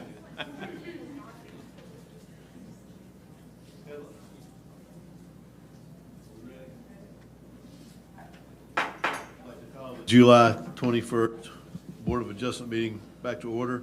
Next item before us is item 15, 319 Walnut Street, variance to a building height minimum requirements in the Central Business District pursuant to Land Development Code Section 18-43. All right, thank you, Mr. Chairman. On June 7th, 2022, planning staff accepted an application for a variance to building height minimum requirements in the Central Business District pursuant to Land Development Code Section 1843. The subject property does not have any history before the Board of Adjustment. The subject property is part of the original corporate limits of the City of Wilmington, effective December 31st, 1945. The subject property is approximately 7,808 square feet, or 0.18 acres, and contains a microbrewery, fly trap brewing. Per New Hanover County tax records, the building was constructed in 1964. The applicant states the building has remained effectively unchanged since the 1970s and has an existing height of roughly 12 feet above grade. The owner wishes to expand the footprint of the building by 2,300 square feet in order to construct a new seating area and commercial kitchen. In an effort to maintain consistency with the existing building, the applicant would like the proposed addition to continue the existing roof line. Land Development Code Section 1843 requires all new construction to meet or exceed the requirements for a minimum building height of 24 feet, which the proposed addition does not meet. The applicant has requested a 12-foot variance to Land Development Code Section 1843C to allow a proposed addition height to be 12 feet in height. The applicant states that in order to comply with the 24-foot building minimum, the proposed addition would have to be twice the height of the current structure, which would result in significant unused volume, as only ground floor seating is proposed. The applicant further states that they wish for the proposed design to reflect the era of the original building's construction. This matter is set for hearing for the Board of Adjustment on July 21st, 2022. The Board of Adjustment, in granting a variance, shall find that the following four findings of fact required by North Carolina General Statute 160D-705 and City Code Chapter 18, Land Development Code Section 18-615, Board of Adjustment have been met by the applicant. 1, that unnecessary hardship would result from the strict application of the ordinance. It shall not be necessary to demonstrate that in the absence of a variance, no reasonable use can be made of the property. 2, the hardship results from conditions that are peculiar to the property, such as location, size, or topography. Hardships resulting from conditions that are common to the neighborhood or the general public may not be the basis for granting a variance. 3, the hardship did not result from actions taken by the applicant or the property owner. The act of purchasing property with knowledge that circumstances exist that may justify the granting of a variance shall not be regarded as a self-created hardship. And 4, the requested variance is consistent with the spirit, purpose, and intent of the ordinance, such that public safety is secured and substantial justice is achieved. I ask that this presentation and all materials be submitted for the record. I'm available for any questions, and the applicant is here as well. Thank you. Any questions for staff? Thank you. Thanks.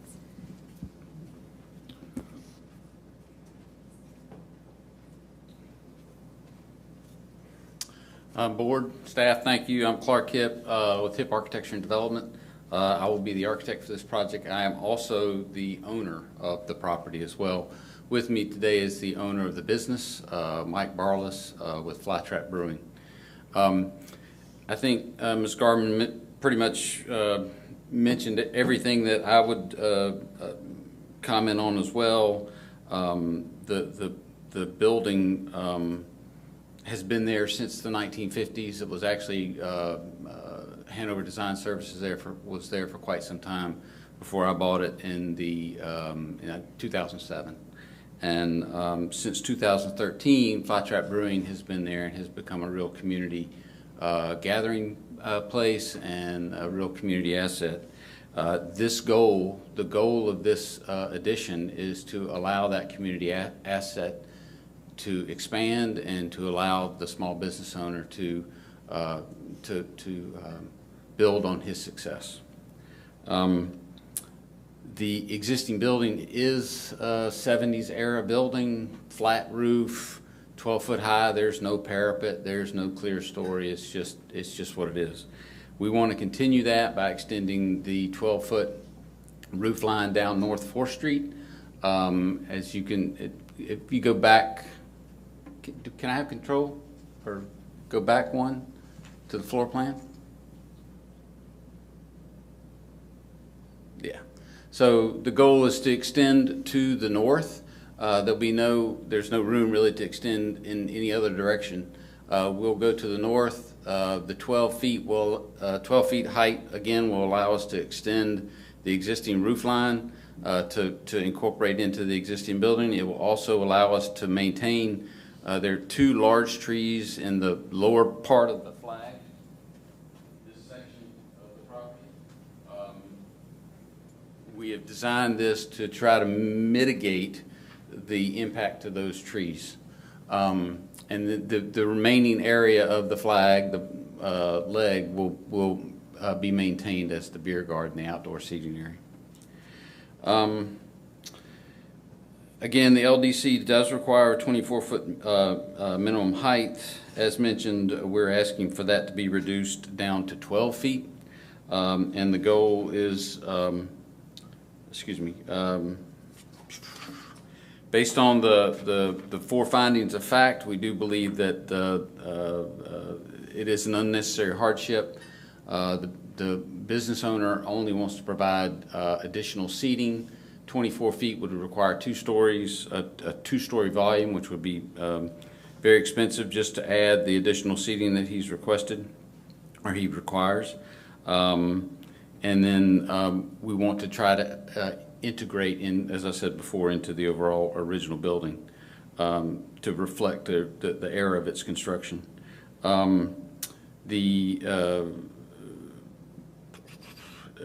Hardship is not a result of the applicant. Again, the building's been there for 50 years.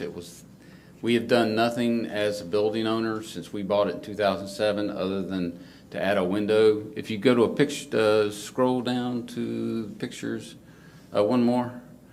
The only addition we did was to add a window to the front of the building and then a door off to the beer garden.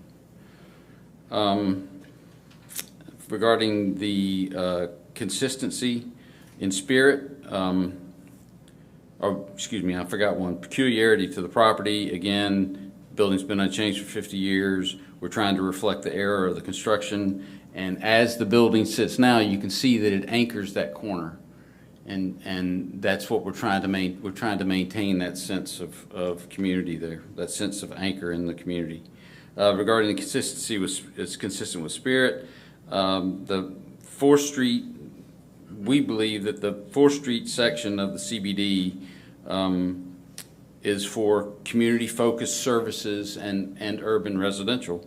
In the LDC, they mentioned a North 4th corridor, and the North 4th corridor is defined as the moderately scaled development with diverse architectural styles that provides a unique and appropriate transition to adjacent residential, and we believe that the 12-foot height extension will do just as good as a 24-foot height extension.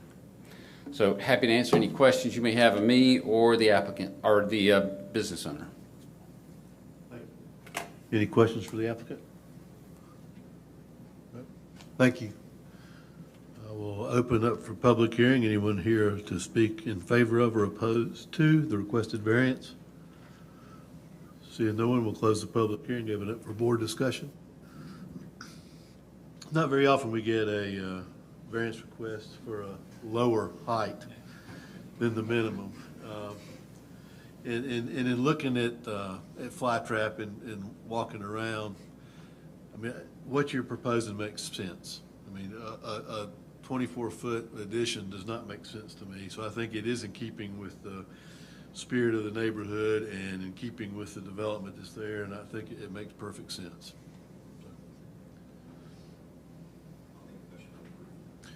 We have a motion to approve the variance at 319 Walnut Street based on the 4 findings of fact. Do we have a second? I'll second it. All in favor? Aye. Aye. Opposed? Thank you. Now, item number 16, unfortunately, we're going to drop you down one.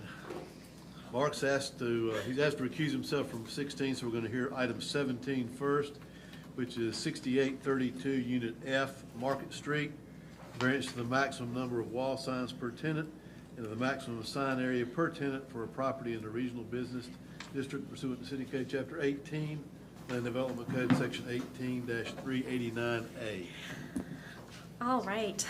Good late afternoon, everyone.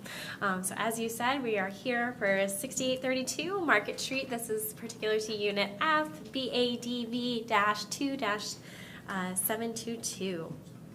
So on June 1st, 2022, planning staff accepted an application to a variance to the maximum number of wall signs per tenant and the maximum sign area per tenant in the regional business district pursuant to City Code Chapter 18, Land Development Code, Section 18-389, subsection A. The subject property does not have any history before the Board of Adjustment.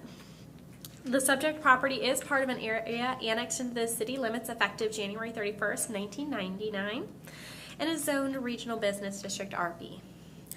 The subject property is approximately 538,810 square feet or 12.37 acres and contains a multi-tenant commercial building as seen here. The applicant has requested a variance to the Land Development Code, Section 18-389, subsection A5A, for the maximum number of wall signs per tenant to be increased from 1, and has proposed 2 wall signs for 1 tenant, a variance of 1 wall sign. The applicant has requested a variance to the Land Development Code, Section 18-389, subsection A5A, for the maximum sign area of 50 square feet, and has proposed a sign area of 186 square feet, a variance of 136 square feet. The applicant states in their application that the neighboring tenants in the shopping center are allowed to keep their non-conforming wall signs, leaving Big Lot signs significantly smaller than that of their neighbors. The applicant further states that the setback of the existing building from the property lines and the multiple street frontages contribute to the visibility issues associated with the allowable signage. This matter is set before the Board of Adjustment on July 21st, 2022. The findings of fact, the Board of Adjustment in granting a variance shall find that the following 4 findings of fact required by North Carolina General Statute 160D-705 and City Code Chapter 18, Land Development Code, Section 18-615, Board of Adjustment have been met by the applicant. Number 1, that unnecessary hardships will result from the strict application of the ordinance. It shall not be necessary to demonstrate that in the absence of a variance, no reasonable use could be made of the property. Number 2, that the hardship results from conditions that are peculiar to the property, such as location, size, or topography. Hardships resulting from conditions that are common to the neighborhood or the general public may not be the basis for granting a variance. Number 3, that the hardship did not result from actions taken by the applicant or property owner. The act of purchasing a property with knowledge that circumstances that exist that may justify the granting of a variance shall not be regarded as a self-created hardship. And number 4, the requested variance is consistent with the spirit, purpose, and intent of the ordinance such that public safety is secured and substantial justice is achieved. I'm here to answer any questions as well as the applicant. And I believe they have brought some photos as well. Okay, thank you. Any questions for staff? Okay, thank you. Thank you. Good evening. I do have You can state your name and address for the record, please. Name's Robert Wagner with K&L Signs, to address 1017 Ramsey Road, Jacksonville, North Carolina.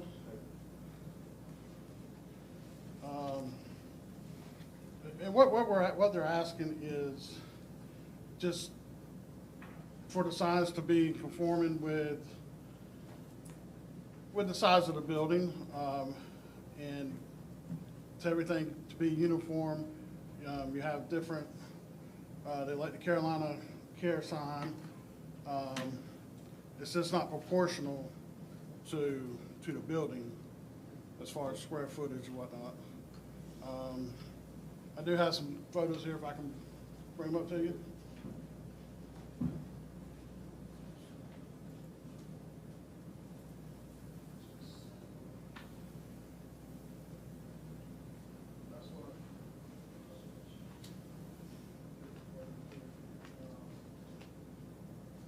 That sign there is 46 square feet compared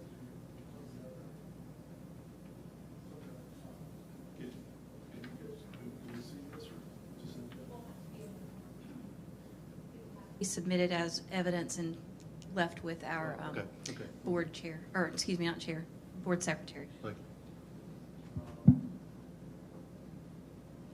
What they're, what we're asking is just, from looking at the placement of the building, with the blocks located at, it's at the intersection there, with the military cutoff. And there's a lot of trees there. There's a lot of, in the parking lot, whatnot.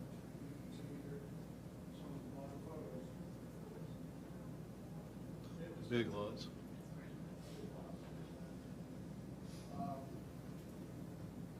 And that's one of the reasons, so it can be seen. It's kind of hard to tell with pictures, go by there and look. Yeah, It's really, it's kind of like it's really out of, formation there, but it's way to the size of it. Okay, we'll admit those into evidence. Question for you, you've got two wall signs. Where's the second? I mean, I know the first is here, but where's the second? What they're proposing is putting there's a back door on that building. What they're proposing is to put this sign that's here that's up there now, which is 46 something square footage, on the back of the building and a door. The door is used for, they sell like furniture and stuff like that. Right, right. So to have people, customers come around to the back of the door, pick up furniture or bigger items, so they'll kind of know what the door is. Okay. We'll admit these two photos into evidence. You want to pass these back?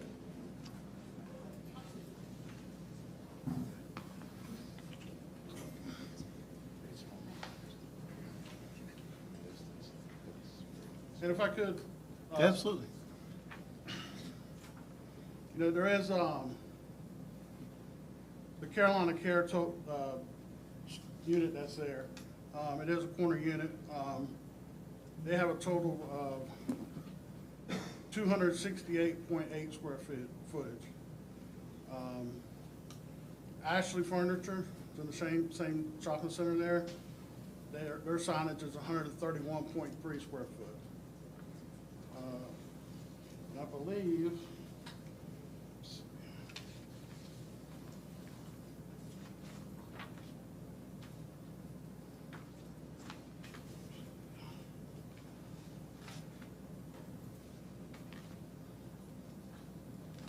on Big Lots building there, on their unit, the unit's 121, a little over 121 foot frontage for the unit itself, storefront. So, I mean, proposing to put a 50 foot or 50 square foot signage on the front is kind of small to be seen, compared to the other stores and the store frontage in that shopping center.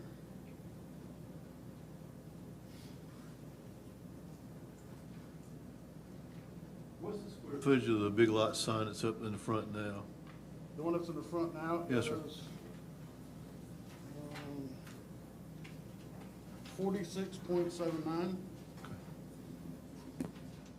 And the one that we're proposing to put up there, it's actually gonna be a stack sign. It's a 131.7 square footage.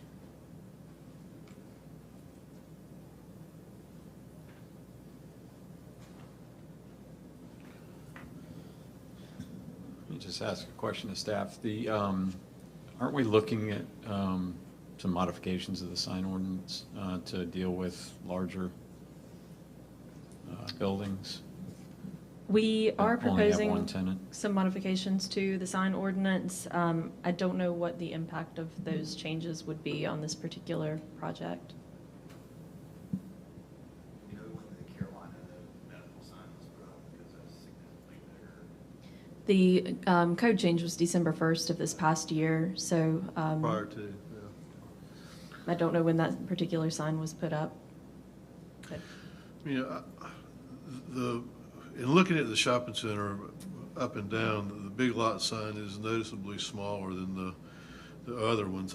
You know, I'm not necessarily inclined to allow the second sign on the back of the building, but you know, to have a larger sign on the front that's more in keeping with other tenants, I'm really kind of okay with that because it is the smallest sign on the building.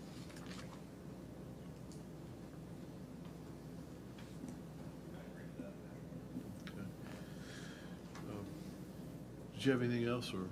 No, sir, I believe this is good. And also just by driving past, it's really hard to see over there because it's so small compared to the other ones. So just having something bigger would be able to represent better so that people know that they're moving to that location. Anything else from the applicant? No? Sir, that's it. Okay, is there anyone here to speak in favor of or opposed to the requested variance? Okay, I'll close the public hearing, open up for board discussion. The big lot sign from the cut through off of Market Street is behind a tree. The direct sight line is through the tree, and it is substantially smaller than the other signs on the buildings. And again, I'm okay with the larger sign on the front because it's in keeping. It's going to stay in that gray area that's segregated out for signage. And Right. I'm really more in favor of that and not in favor of an additional sign on the back of the building. I mean, I think someone coming into the back of the building, a sign on the door would be adequate for that. So that's my 2 cents.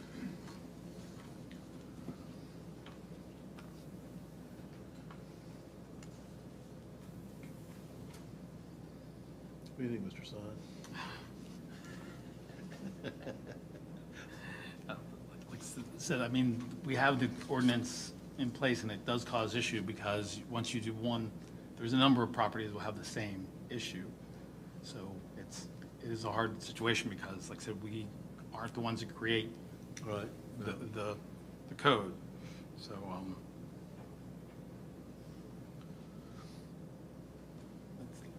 would be my dilemma, so. I think what makes this unique in my mind is it is a fully developed shopping center, and you know, the one tenant that stands out is the big lots because the sign is smaller than the adjacent tenants. Although you have the biggest sign on one of the monuments. Yes, sir. Yeah, it's the biggest building, smallest sign. Yeah.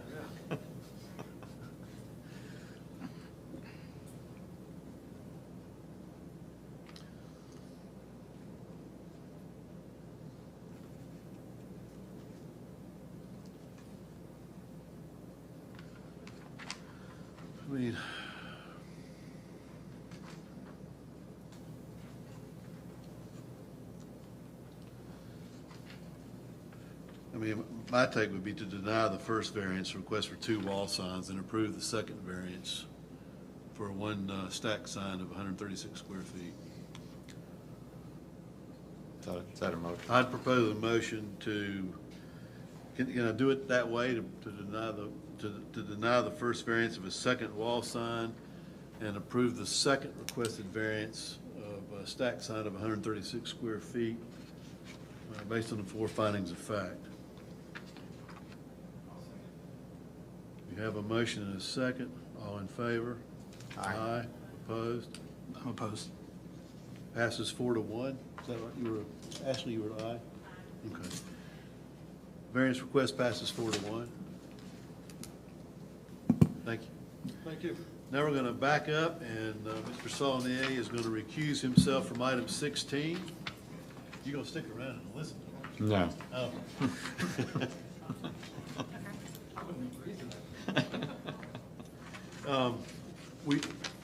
With Mr. Saulnier recusing himself, the variance would have to pass by unanimous vote, 4-0. So are you okay proceeding into that? Okay.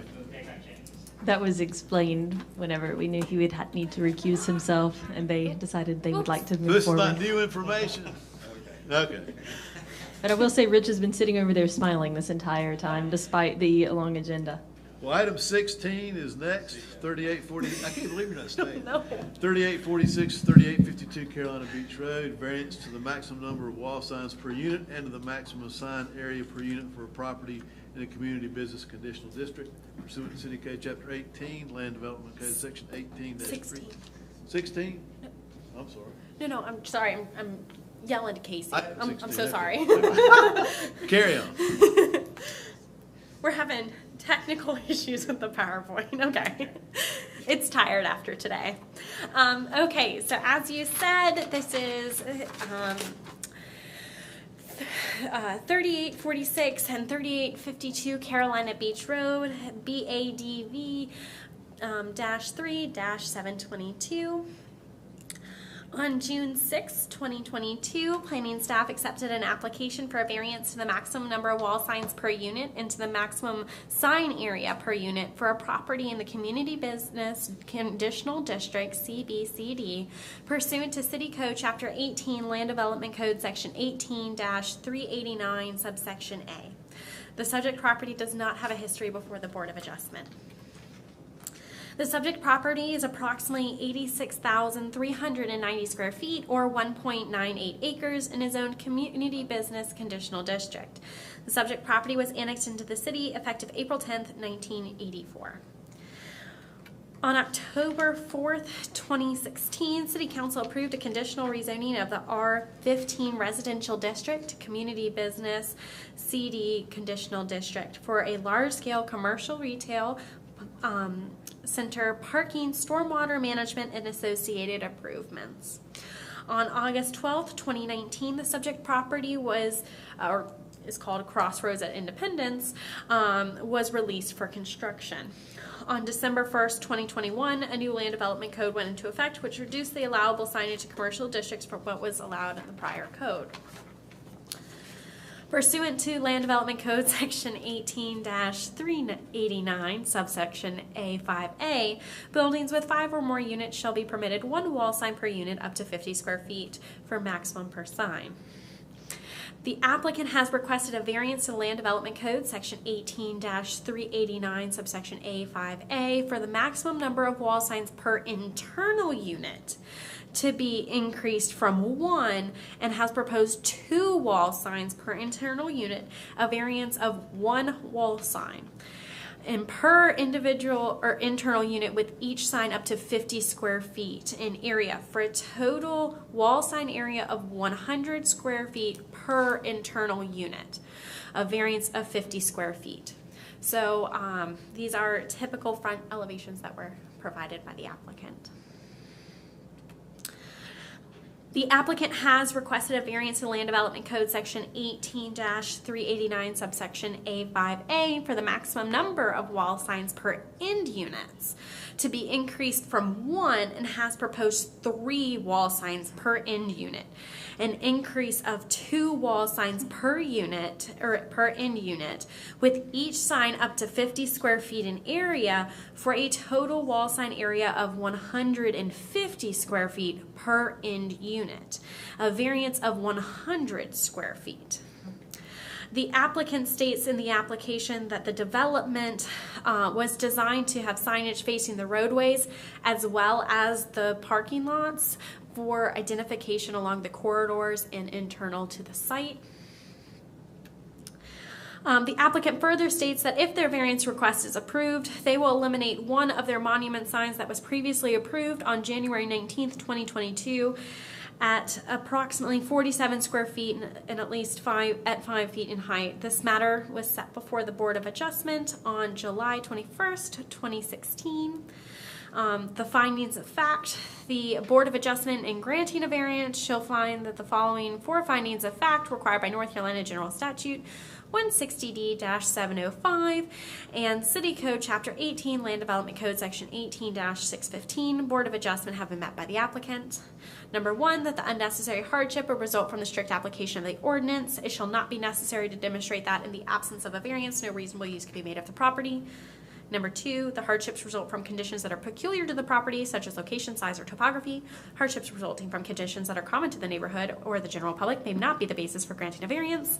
Number 3, a hardship that did not result from actions taken by the applicant or the property owner. The act of purchasing the property with circumstances that exist justify the granting of variance shall not be regarded as a self-created hardship. And finally, number 4, the requested variance is consistent with the spirit, purpose, and intent of the ordinance, such that public safety is secured and substantial justice is achieved.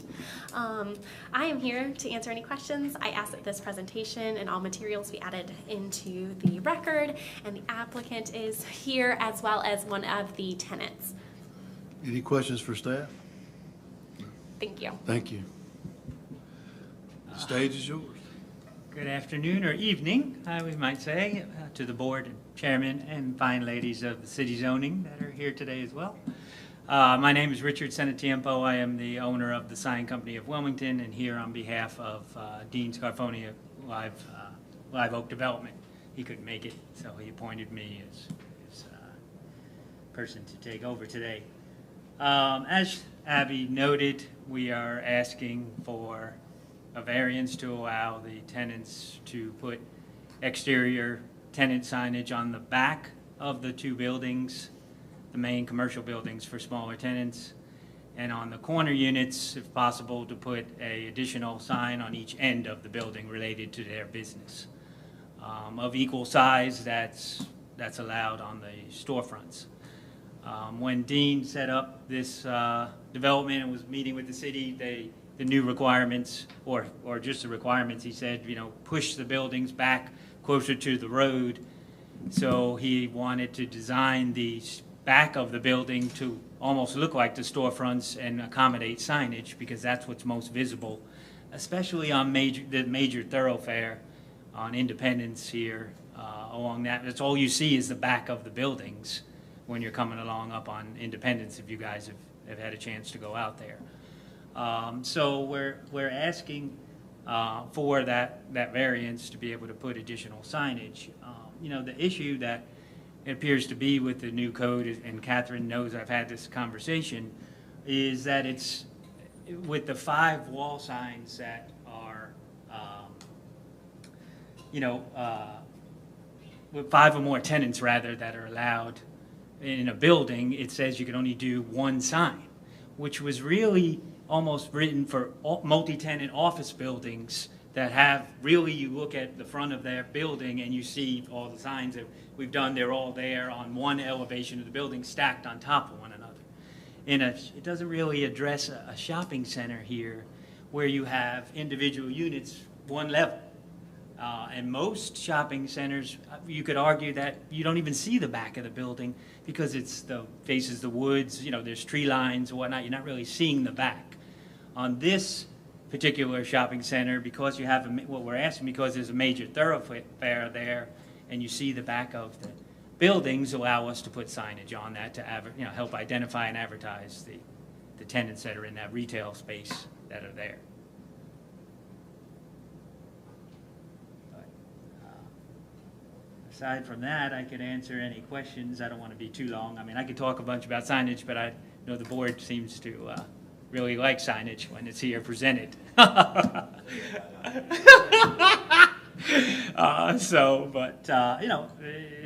I'm in the sign business, so I help people identify and advertise. So, but I understand the board's decision either way.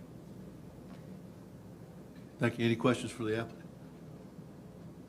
The signs that you're proposing, will they meet the 50 square foot, individually meet the 50 square foot? Yeah, we're just using that as a cap. I mean, some signs might be nowhere near 50 square foot.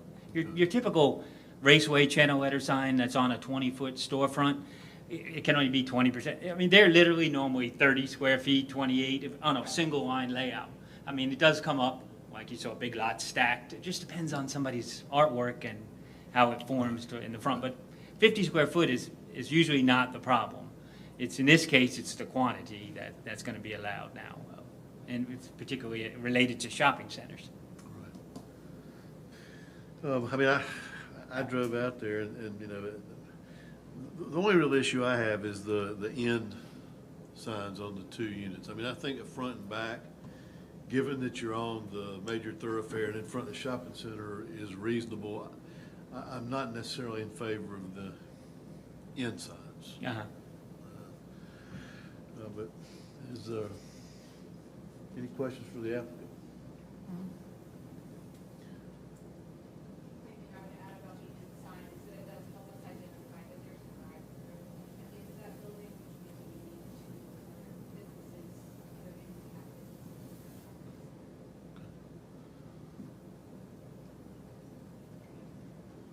Well, I would ask if there's anyone here to speak in favor of or opposed to, but there's no one here, so seeing no one here, we'll close the public hearing and open it for board discussion.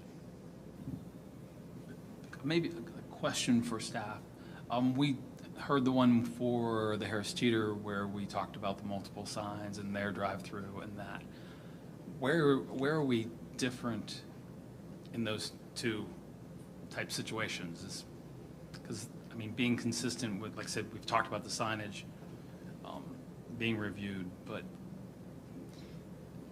well, the drive-through would be allowed signage independent of the building wall signage.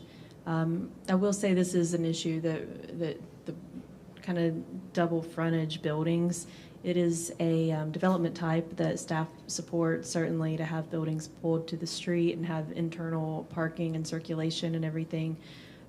It is something that we are proposing in the revised sign ordinance to allow buildings that, you know, have that street frontage and the internal frontage as well to have additional signage.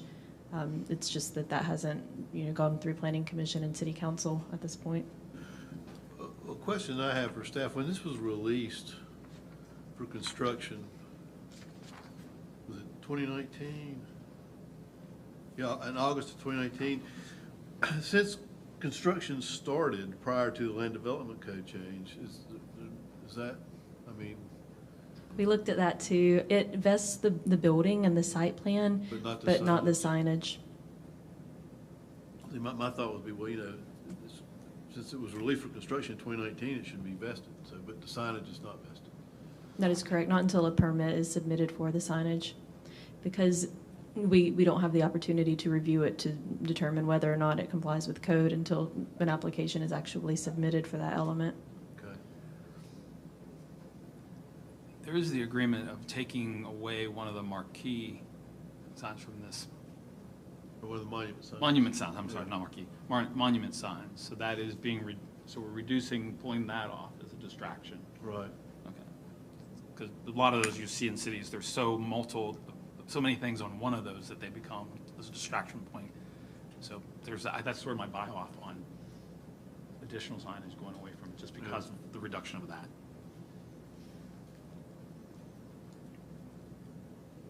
I mean, I'm really okay with the front and back. Again, the problem I've got is with the end signs, because you can designate the drive-through on a separate sign, you know, drive-through. And both ends don't have drive-throughs, is that right? That's correct. K38 that goes on does. There's not K38 does not have like drive-through. just the Port City job. Yeah, just Port City, yeah.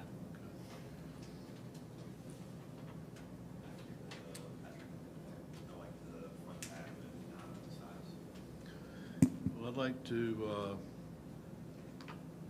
propose a motion to approve the variance request for the front and rear signs based on the four findings of fact, and to deny the end cap signs requested.